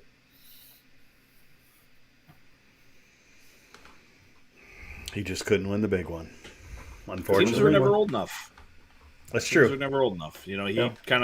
He stuck to his philosophy and morals, and it was just different. I think we've seen a lot of coaches deal with that lately. Somehow someone at Wisconsin is still coaching, even though he's not embracing what has to happen to be successful in college hockey. We'll see how long that lasts. Do you mean the coach that won the Big Ten last year? Just saying. It was a magical year. If you can get a Cole Caulfield, that makes a huge difference. And, if they would have gone by point percentage, he would not have won it. No, he wouldn't have. And Bob would have an extra $30,000 in his bank Is that account. official yet this year? It's not official yet. Not official yet. And it's not official. It's not official about anything. It's not like they would say, "Hey, we'll just go back to the." But what was it? It was a winning percentage last year. I mean, it won't automatically. They don't really have a policy yet, even to fall back on. I think they would have to wait for some games to be canceled in the league before they'd even do it, right? Yeah. Checking your watch, which games are going to be canceled? Yes. NCHC games get canceled. Puckhound with a comment, by the way, since we're on the Doug Woog topic. Playoff loss to UMD was what Doug Woog told him ended his career, quote unquote. If, for people who don't know, this is about 98, 99 maybe? Somewhere in there, yeah. Gophers actually finished in the lower half of the WCHA, so they had to go to UMD for a first-round playoff series. UMD wins first night at the deck. Place is packed, good crowd. I'm there Saturday night. Bulldogs shut them out. Gophers shut them out 4-0. Steve DeVos posts a shutout. So we go to a pivotal game 3 on Sunday night. Gophers are up, I want to say, by 3 or 4 goals. It was like 4-1 or something like that, wasn't it? Yeah, with about 10 minutes left in regulation. And UMD mounts just an amazing comeback to get it to overtime. First shift of overtime, Dave Spihar, the most hated man in Duluth, comes down and clanks the pipe. So it's like, after all that, Dave Spihar is going to win it for the Gophers anyway. Sure enough, Bulldogs wind up winning it in overtime. It was Steve DeBus's final game. Weird goal, one of those that like pops up in the air, and a Bulldog player smartly waited till the puck was below the crossbar and then kind of bunted it into the net. And yeah, is that when Surdy went crazy too? That's when Surdy went crazy, waving the towel on the bench. And Mike Surdich, had a great rivalry with Doug Woog. Came running after the game and like slid on the ice into the net. That's what I remember. Yep. No. Oh man. Yep. Tim wants to know. Yeah, was that the game with Surdy? Yeah. Yep. That is exactly the game. Yep. I remember watching that game on TV. Oh. And I think Doug may have been done after the following season. I think that may have been his second to the last year with the. If it was 98, because. Yeah. And 99 was his last year? 99 was his last year. Yep. Doug's last game as a coach of the Gophers, he lost to Colorado College, coached by Don Lucia. And they hired Don Lucia to replace him. That same year, how about this? Clem Haskins' final game as coach of the Gophers, he lost to Gonzaga, which was coached by Dan Munson. And they hired Dan Munson to replace him. I remember that. Yep. Puckhound, sadly, he was there. Yep. Great hockey game, just, Games at the deck were a lot of fun. Yeah. Oh, I had some struggles getting into those seats, though, quite a few times. You down that kamikaze right before you go in, and you're a little blurry-eyed. Little blurry-eyed. I mean, we had some good times up there, Riggs. Yep, I've got a nice little Molson Canadian jersey I won from a little floor hockey shootout up there. Nice. A lot of good times. One walk back to the Holiday Inn, though, from the Garden. That was a long walk. Oh, the Holiday Inn? Yeah. It was a long walk from the Garden to the Holiday Inn. Well, yeah, and especially if the Skywalk had already closed. Yes, Skywalk had closed. You kind of had to plan for that one. Did not plan very well. But made it. So, Puckhound asked, didn't Jerry Kill beat Brewster in TCF Stadium? They hired him the next year. I'm pretty sure that's correct. Jerry Kill was at Northern Illinois. And, yeah. If you want to impress Joel Maturi, beat the Gophers. You might get hired. Wow. I don't think Mark. When did Woog use his tie as a prop and got suspended and Gensel had to coach a game? I can answer that question. Tim asks. This was in the 1994 WCHA tournament in Milwaukee. I believe they beat Colorado College in the semi, and Doug went across the ice holding up his tie like a noose, and directed it at the officials. It said, you guys choked or something like that, and he was suspended for the championship game in the WCHA tournament against St. Cloud State. Now, keep in mind, St. Cloud State had been in the league like 3 years at the time. So this was a really big deal for St. Cloud State to make the WCHA championship game in Milwaukee, of all places. St. Cloud State had upset Wisconsin in the semis in front of like 17,000 people at the Bradley Center. Craig Dahl brings his plucky Huskies in there and shuts down the Big Red Machine and gets to the championship game.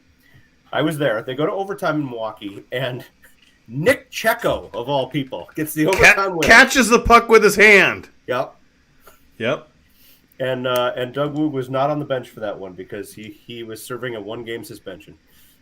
Oh, I'm trying to find that photo, Viggs. I know I have it here somewhere. You know what? Oh, you're trying to find the photo of me in the jersey? The Molson. I apologize. I have my years mixed up. That was 96 that Doug got suspended. 94, they beat St. Cloud in overtime in the championship game. 96, they beat Michigan Tech in the WCHA championship game, also in Milwaukee. And Doug that was like a 10-1 game or something like that. And Doug was not on the bench for that one. It wasn't 10-1, but it was like 6-2 or something. It was something ridiculous. It wasn't close. Yeah. Gosh, I wish I knew what to do with that photo, Viggs. Yep. It's okay. Was it 2006? Some things are meant to go into the ether. Oh, I thought for sure I had that somewhere. Maybe can't remember who they beat in the semis, but yeah, Doug, after the game, had made it clear that he felt the officials had he got jobbed? Not lived up to his standards, let's say. That'll happen. Yep. I miss the Bradley Center. That was a great place to watch hockey. I didn't even realize it didn't exist anymore until they did a couple of WCHA tournaments there. They did a few regionals there. They had a tournament called the Badger Hockey Showdown, a holiday tournament there. And then they did the Frozen Four there at least 3 times. And it was a fantastic place to watch hockey. Ironically, no NHL team there or anything like that, but they yeah. And now they've got a new building where the Bucks play that hosted a holiday tournament this year. Yeah, I did watch that. How was the holiday tournament there this year? I kind of missed the month of December as my family dealt with COVID, so I was all hands on deck. So I didn't follow all the coverage of it. Did you see how well it was received? Wisconsin won the tournament in a shootout. They shut off the upper deck. It's one of those buildings where they can drop a curtain, so it's just the lower bowl. Yeah. And then they had a few thousand there. It wasn't packed by any means, but I don't mind bringing college hockey back to Milwaukee now and then. We'll see if it happens again. Yeah. Those old WCHA days. Wouldn't have that problem then. Did you happen to see the tweet that we got about the vaccine mandate today from Zach Rice? I don't think I did. No. I thought it was pretty funny. It made me laugh really, really hard. Hold on. Pulling it up. I hope anyway. Steve A., the 96-97 suspension was for the McAlpine, $500. The famous Chris McAlpine hat trick. Boy,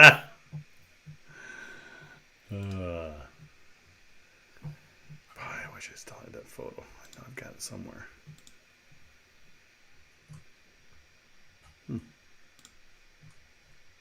Honestly, I'm just the worst tonight on finding stuff. Like, it's so bad. It's okay. Best tweet I saw today, by the way, related to hockey, was that Kodak Black had been fined $6,900 by the NHL, which was the maximum allowable fine for from behind. That's all I'm going to say. Jeez. Here was Zach Rice. We never had to show vaccination cards in the WCHA.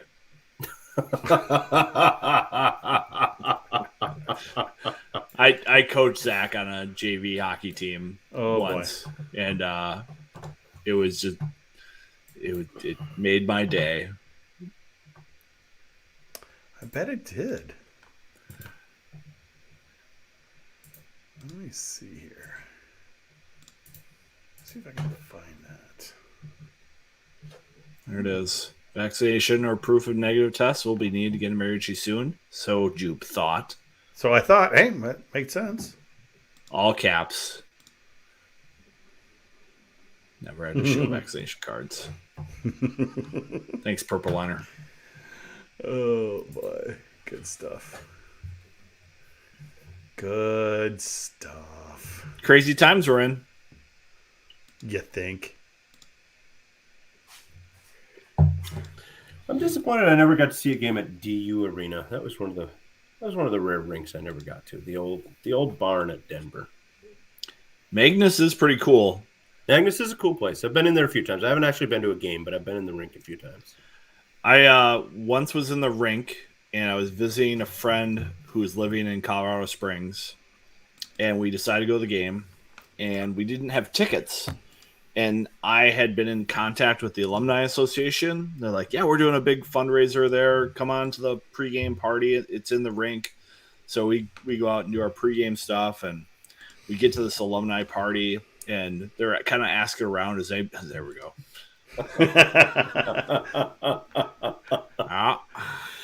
Wow. I know, right? Yeah. Wow. All that searching paid off. It did. Yeah, I rubed it up for a while. It was 2008, Viggs. Yeah, I rubed it up for a while.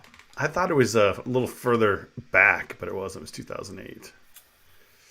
But we went to this alumni party in Denver that was in the arena, and we'd walked around, and we could see the basketball court that was like right there, and it was getting close to game time, and I'm like, no tickets are showing up yet. And the guy who's like security for Magnus Arena is like, you're already in the rink. You can just walk in. It's fine. And so we just walked in, and we actually found a beer stand by one of the goals at Magnus Arena. And so we just kind of posted up at the rail and had tall boys there and watched the game. It was a great time.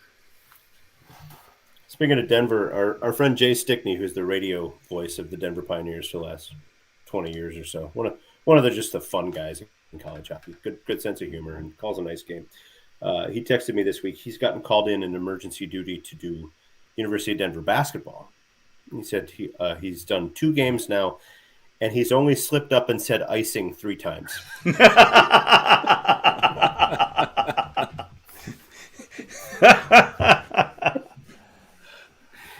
Yeah.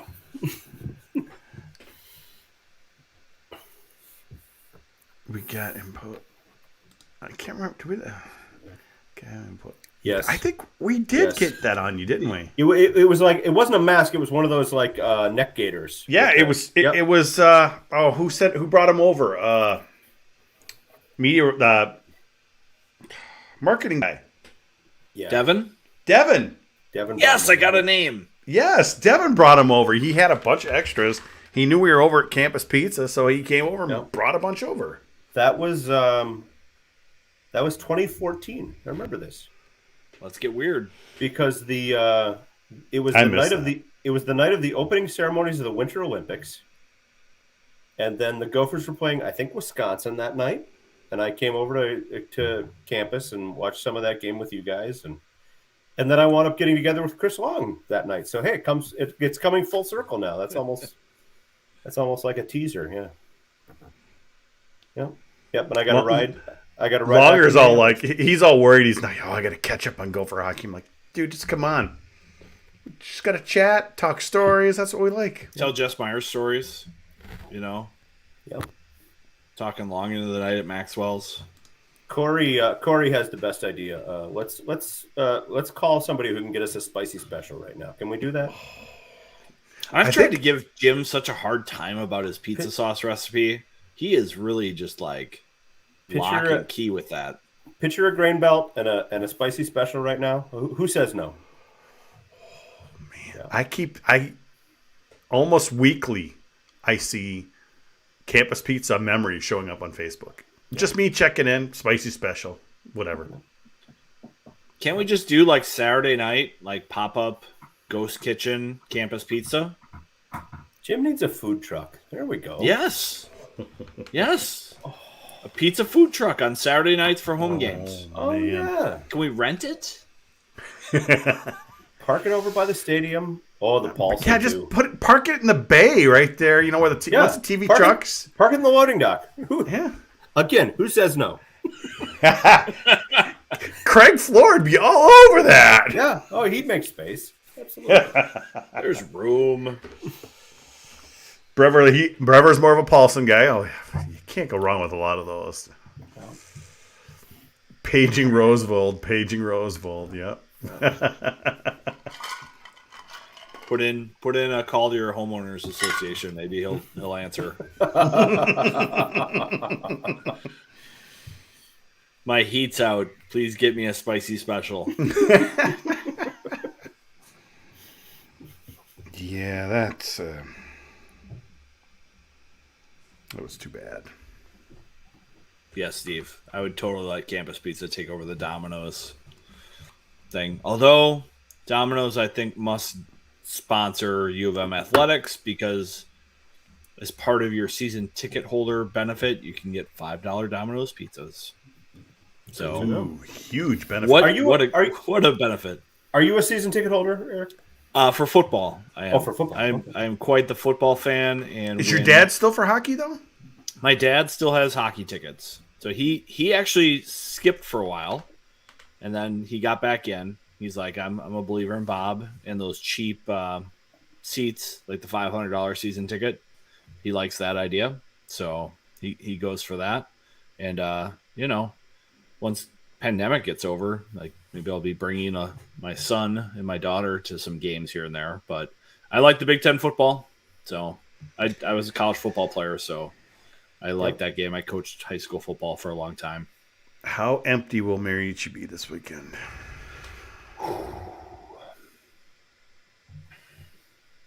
I mean, will it be decidedly worse than Mercyhurst, or or the development team? We've just kind of reached a level of and I'll be honest. I mean, this storyline has gotten so tired, frankly, that nobody goes to Gopher games. Wait till playoffs. Two shifts into the game, I don't notice any of it. I'm just focused on what's on the ice. Well, how about Royce's tweet? When Jack left, Royce's pretty much saying, well, he looked up in the stands. There's nobody playing. He thought he'd go to a team that supports hockey. That's just him looking for clicks. And then he shows up 2 days later. He's a veteran. He knows what he's doing. 50 hockey players from New Prague coming into the game. God bless you. So start the kids young. I hope they get a free hour ice time with that many tickets sold. Yeah, good deal. Yeah, that's why I said hold on to your butts about Pat being at the media availability.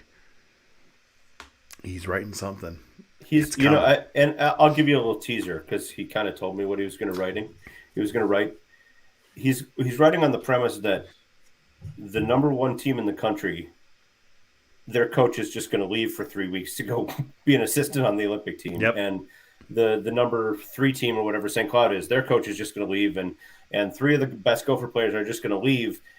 And he's kind of on the notion that college hockey is screwed up, if all these players can just take off, and coaches at a critical time of the year. Whatever. It is what it is. I'm still going to go to the game. The critical part of the year is in March. Yeah. You hope the players are back by then. And not some kind of stupid COVID lockdown in China. Right. Yeah.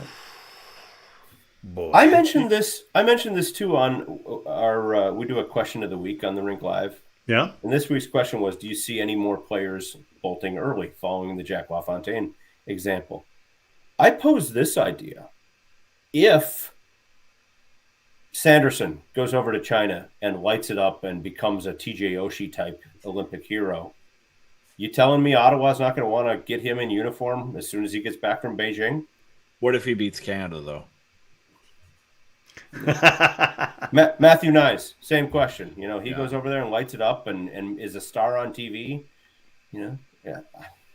I mean, I hope not. I hope you get all those guys back for the NCAA playoffs, but crazier things have happened. How would Myers look in a Wild uniform, Viggs?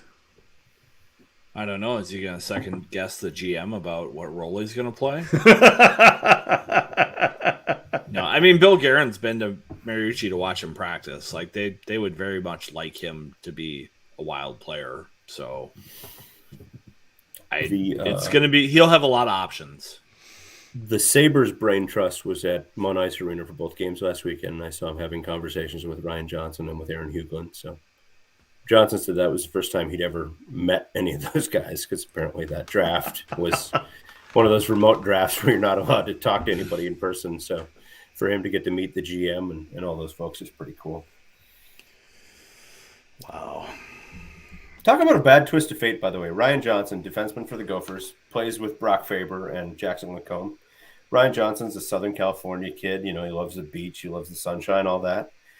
Lacombe and Faber get drafted by the Ducks and the Kings, respectively, and Ryan Johnson gets drafted by Buffalo.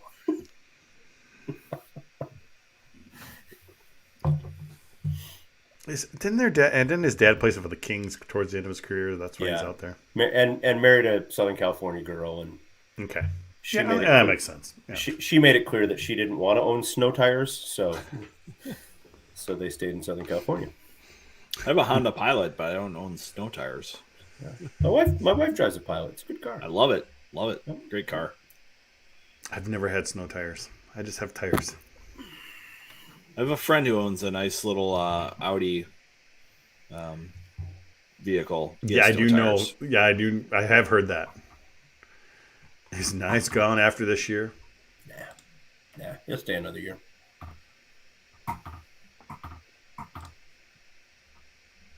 What players of the European team? Right back. Another beverage. I think they are going down a level. I don't think these are like, German Elite League or Finnish Elite League players. I think they're, one level down. I'm thinking like the league that Jack Connolly plays in. Yeah, what I'm more curious about is there a pre-tournament kind of lockdown that these players will have to be in? I mean, they all think, but around the 31st they're going to go get together for a week. Some kind of quarantine they have to do before. Yeah, you would think there'd be something like that, especially in China, because I think I put it out that their first game is the 10th against China. That'll be close. That's going to be ugly. I had to get another beverage. I had to get one more. Good conversation. I've missed this. Is that Anchor Steam? Yeah, this is the Christmas beer. Oh, I noticed the bottle. Yeah. Yeah. Yep. So it's my last Christmas beer in my fridge. Do you still have your lights up though? My front lights are up because we live right across the street from a hockey rink. The tree is down. Got it. But we live right across the street from an outdoor hockey rink. And so it's a nice little setting in the background of the rink for everybody. So we feel guilty. We leave up our, garland up and all of the lights for another month or two. Mine all went down the 26th. I just wasn't feeling it this year. Tree's down though. Tree goes down on New Year's Day while I watch football. Fair enough. How about that football game the other night? Did you guys watch that at all? Watched a little bit, I watched the fourth quarter. At least I saw the end of it. Georgia can play defense, that's for sure. Did you watch the Rose Bowl this year? I did not, because I was so engrossed with the Winter Classic that I just sounds like that was just a crazy game. A lot of points. Utah and Ohio State. I was at the Winter Classic, so I didn't get to see any of it. But I would check in, but I really wanted to get as much Winter Classic as I could, because the Titans, my kids' youth hockey association, they got a dryland training facility from the Wild. I read that. That's at Northeast Ice Arena. Yeah. So that's our home rink for all that stuff. So that'll be really cool to see come to be, because a lot of our kids are not Edina, Eden Prairie type kids who go do Acceleration Minnesota or whatever. So this will be really good for them. Sure. So I got to read a quote, by the way. Speaking of hockey players, because I transcribed everything that everybody said this week. Bob Motzko was asked about Ben Myers coming out of Delano, which is not what you think of as Mike Max put it. It's not the Twin Cities or the Iron Range. Well, they play hockey in a lot more places than the Twin Cities and the Iron Range, but they, fair question about Jackson Nelson coming out of Magnolia and Ben Myers coming out of Delano. And I read a feature story. I wrote a feature story about Ben Myers, kind of on that theme, that he's not from one of the normal places, I guess. It's not a hockey factory. Yeah. But this was Bob Motzko's quote. I thought this was really interesting because he talked about, at St. Cloud, he pulled guys out of Little Falls and St. Francis and, Hermantown, which was kind of an up-and-coming program at the time. Now, obviously, Hermantown's a powerhouse. This was his quote. Someone told me this once, just a theory. Sometimes these kids in outlying areas, there aren't many players in smaller towns, so the coach never gets mad at them. So when they make a mistake, they keep playing, and they get the puck a lot, and they develop their skills and talents. I thought that was pretty interesting, and I hadn't considered that before. If you're a kid at, in Laverne, or you're carrying the puck a lot, you're Jackson Nelson, you're scoring 700 goals in high school. If you make a mistake, is the coach going to get on you, or is he just going to say, keep playing, and that's how you learn by doing, maybe? There's also like the Glenn Mason football perspective on this is that, if a kid has been coached his entire life, year round, like he is dedicated to football, and he is even with a kid who plays football 14 weeks a year. How much room does the kid who plays 14 weeks a year have compared to the kid who's dedicated his life to football? Yep. What more is there to uncover?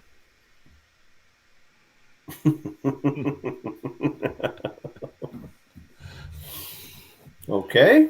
That's a theory as well.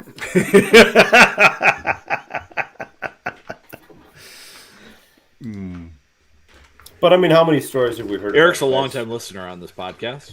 Yeah, I like Eric. How many stories have we heard from guys who played 50 years ago on the outdoor rinks and the rink rats who said, that's where you learn the game. That's where you learn the creativity. That's where you learn from your mistakes and all of that kind of stuff. That was another great Doug Woog line about playing on, the outdoor rinks in South St. Paul. He said if you tried not to raise the puck because if it went outside the rink, you had to go get it, and if it was early in the year, you could just go find the puck a couple 100 yards away, and if there was a lot of snow, you might be gone a week. Well, I mean, the other thing too is like, how many good passes do you get on a pond hockey rink? How often are you relying on a good bounce on every single play? You always hear kids talk about that. Always puck was bouncing or with bad ice. Yeah. Real quick, Viggs, what did you think about? You mentioned it in the podcast about Sammy Walker dumping the puck in, making a little smarter plays this week. That's kind of right after we've been harping on him kind of all year. I need to see that against Michigan, and okay, I need to see him do that against a good team. He's never played center well against a good team in a big game.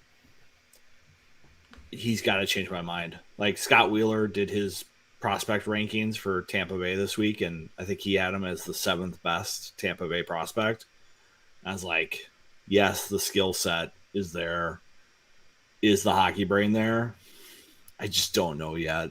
I don't think I text Bob like Jess and Bob text, but I would be like, watch him in big games at center.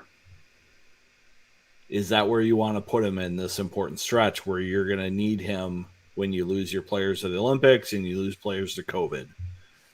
What makes Sammy Walker the most dangerous player? What maximizes his skill? Not what do you need to have your team have reached the floor.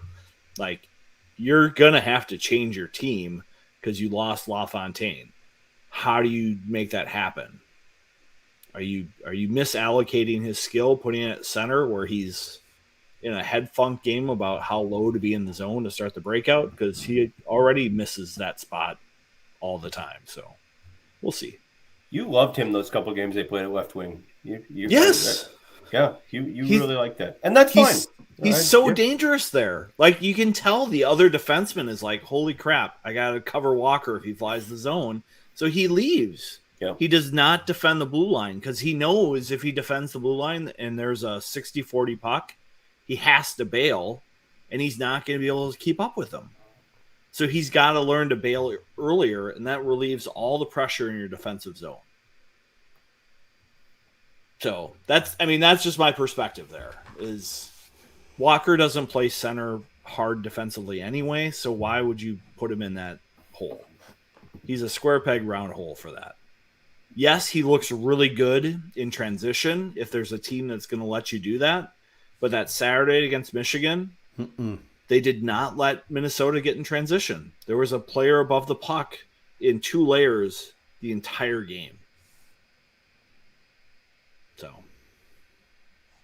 that was the knock on, I think, like a Jason Zucker. That was the knock on him earlier in his career. Is he couldn't read a play.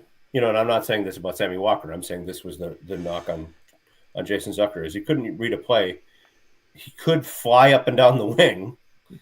Yes. And that was what made him valuable until he kind of grew into his game a little bit more. Walker can make plays in transition. He is very good at making plays in transition.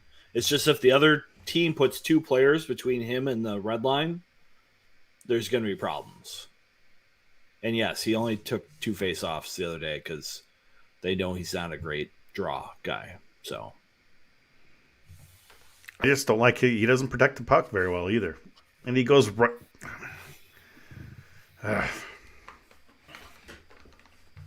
Yeah, I see somebody like, the Niner line, how much Nyes and Myers protect the puck, and Walker and like you said, they get it back. They get it back. Yeah. Lucius especially. Michigan State trying to salvage the series and come back after like, you could argue here that Walker is trying to go around him, but I think he realizes he can't get by him.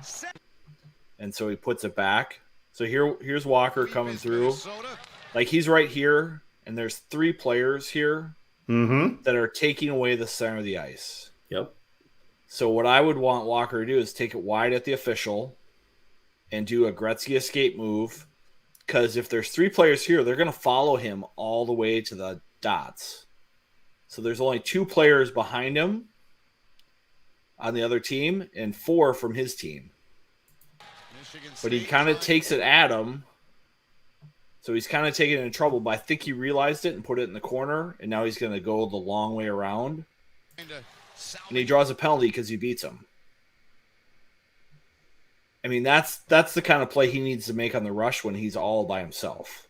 It's either that or pull into the hash mark area by the circle, because all these 3 guys went to the house. There's only 2 guys back, and there's going to be 3 Gophers coming. So someone's going to be free. But he draws the penalty, and they get the crazy goal here because McLaughlin's a tough kid. So we do our every Monday, or this week we did it on Tuesday, but every Monday at noon we do kind of an Instagram wrap up on the Rink Live of like what happened the previous weekend. Well, we got into a conversation, and I just thought of this when you mentioned McLaughlin. We got into a conversation this week about the fact that Nick Perbix is going to be named to the Olympic team as well from St. Cloud State, and this is a good player and a good ad for St. Cloud State. And again, me being me, I said, well, I heard though if you tug on his jersey, he goes right down. I loved it. Loved it, Jess. Love that line. Yeah. So when Jack Perbix was leaving the rink yesterday, I told him that line. I said, make sure you tell McLaughlin I said that, will you?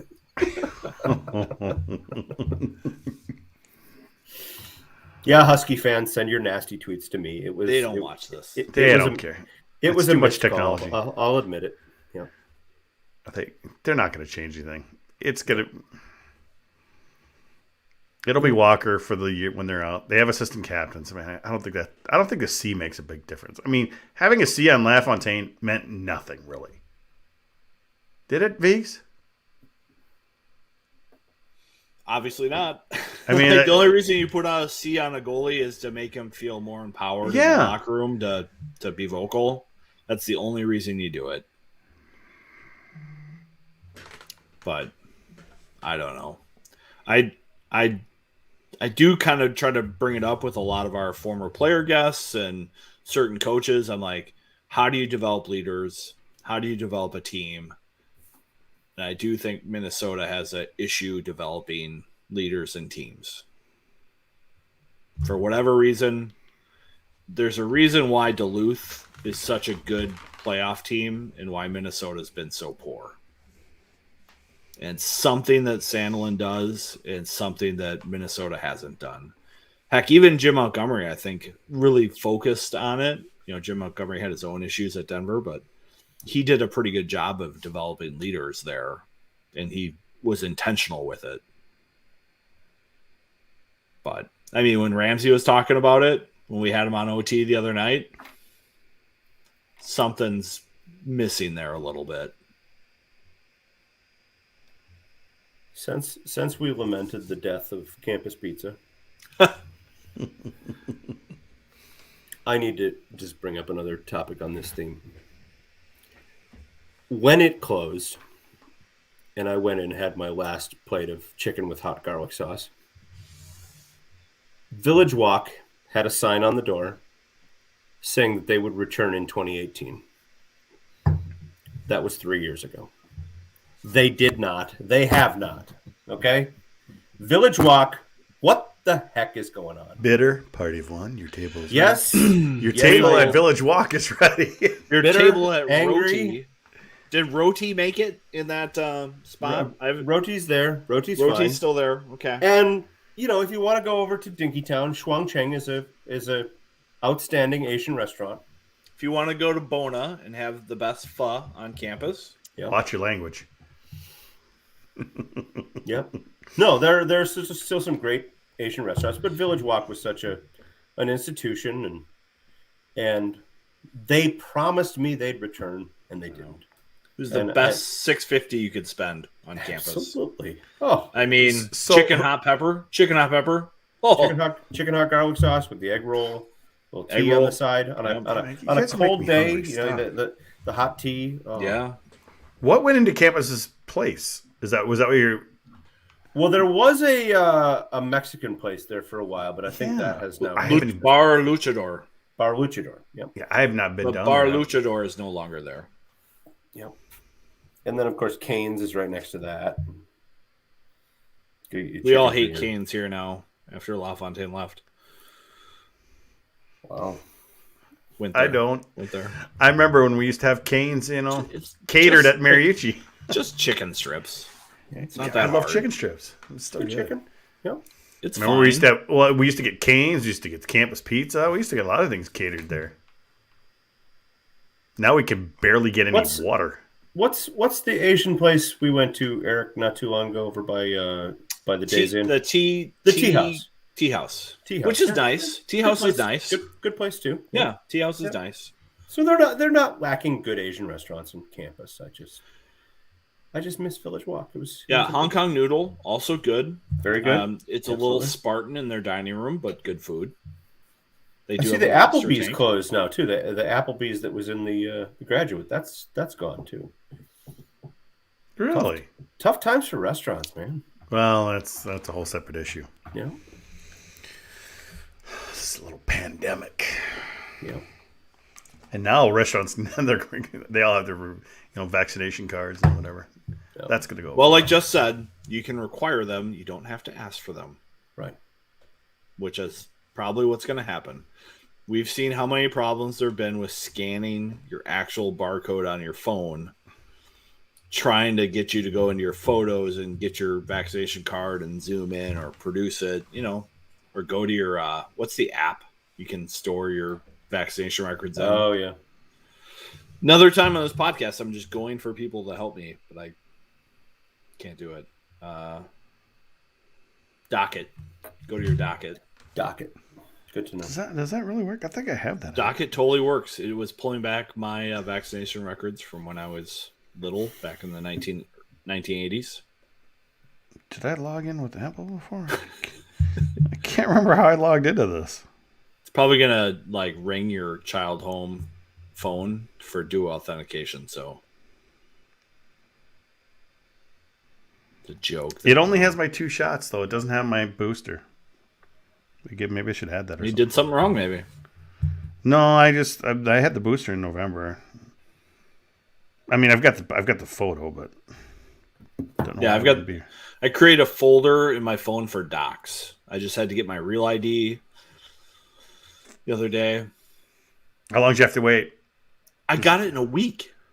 Oh, see, mine took like 6 weeks to get it. I got it in a week. It's amazing. But I was in and out of I went to Glencoe for it since it's so close. Went to Roseville. Got it in a week. I did the pre. The pre thing's great. Pre thing online. So I went in. I had to wait like almost 2 hours to get it processed. Oh, really?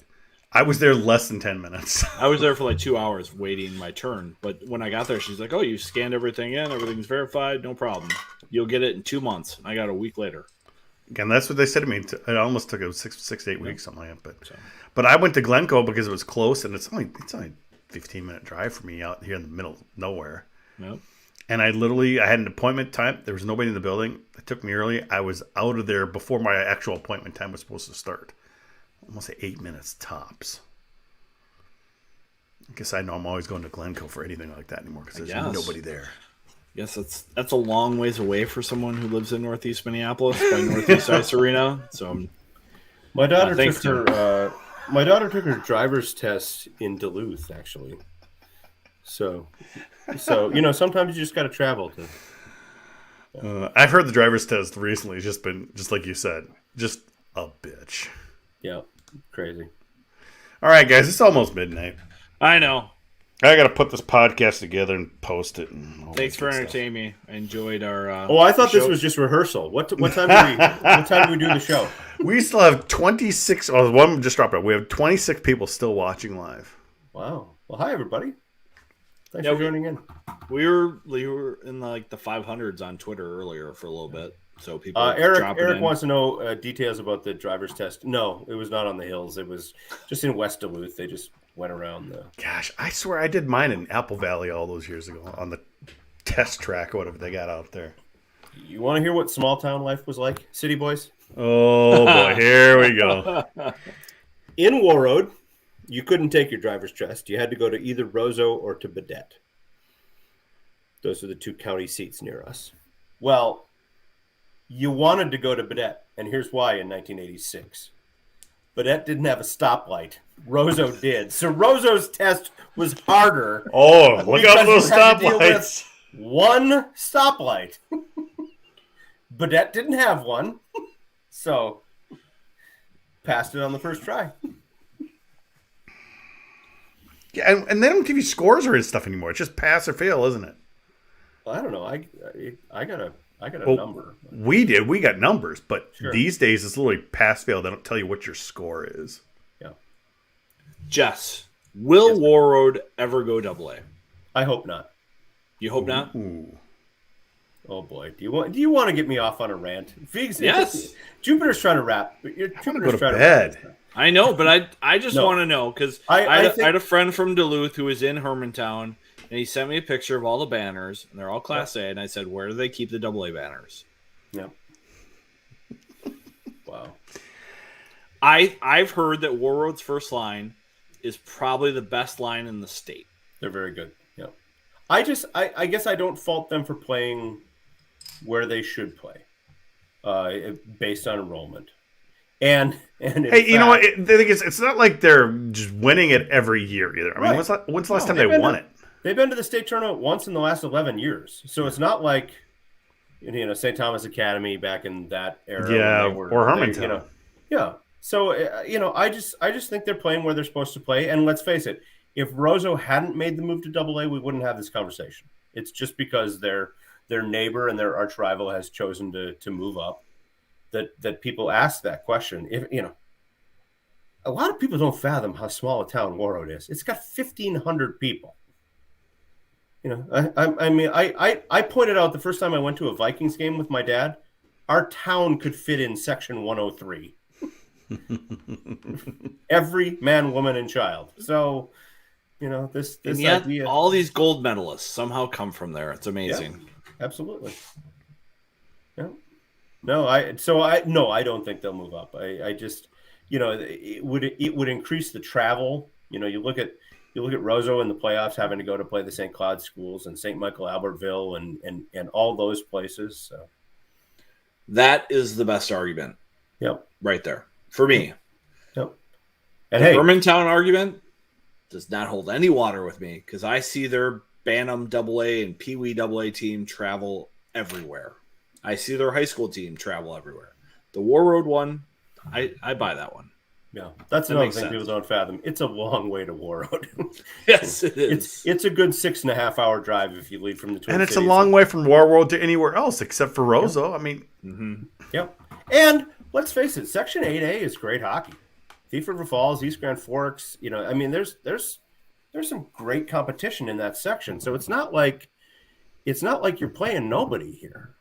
It's not like Section 1A, is what you're saying?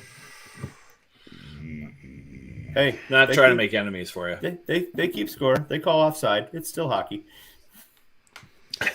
Goal is still worth 1 point. A minor penalty is still worth 2 minutes in the box. 2 minutes. Yeah. That was good. That was a good lead. I liked it. Yeah. All right, I'm calling it, guys. For the 25 people still listening, thank you for staying on so long. Hey, Craig, you know what Herb Brooks said? I got no time for quitters. That's what he said. Thanks for having me on, guys. He also doesn't have a name on the front or the back right now. That's right. Plain white tees. Thank you for this. This was fun. It's always fun having you on. Thanks, Jess. Bye, gang. Maybe I'll see you Saturday. Depending on situations. I'm not going to be there this weekend.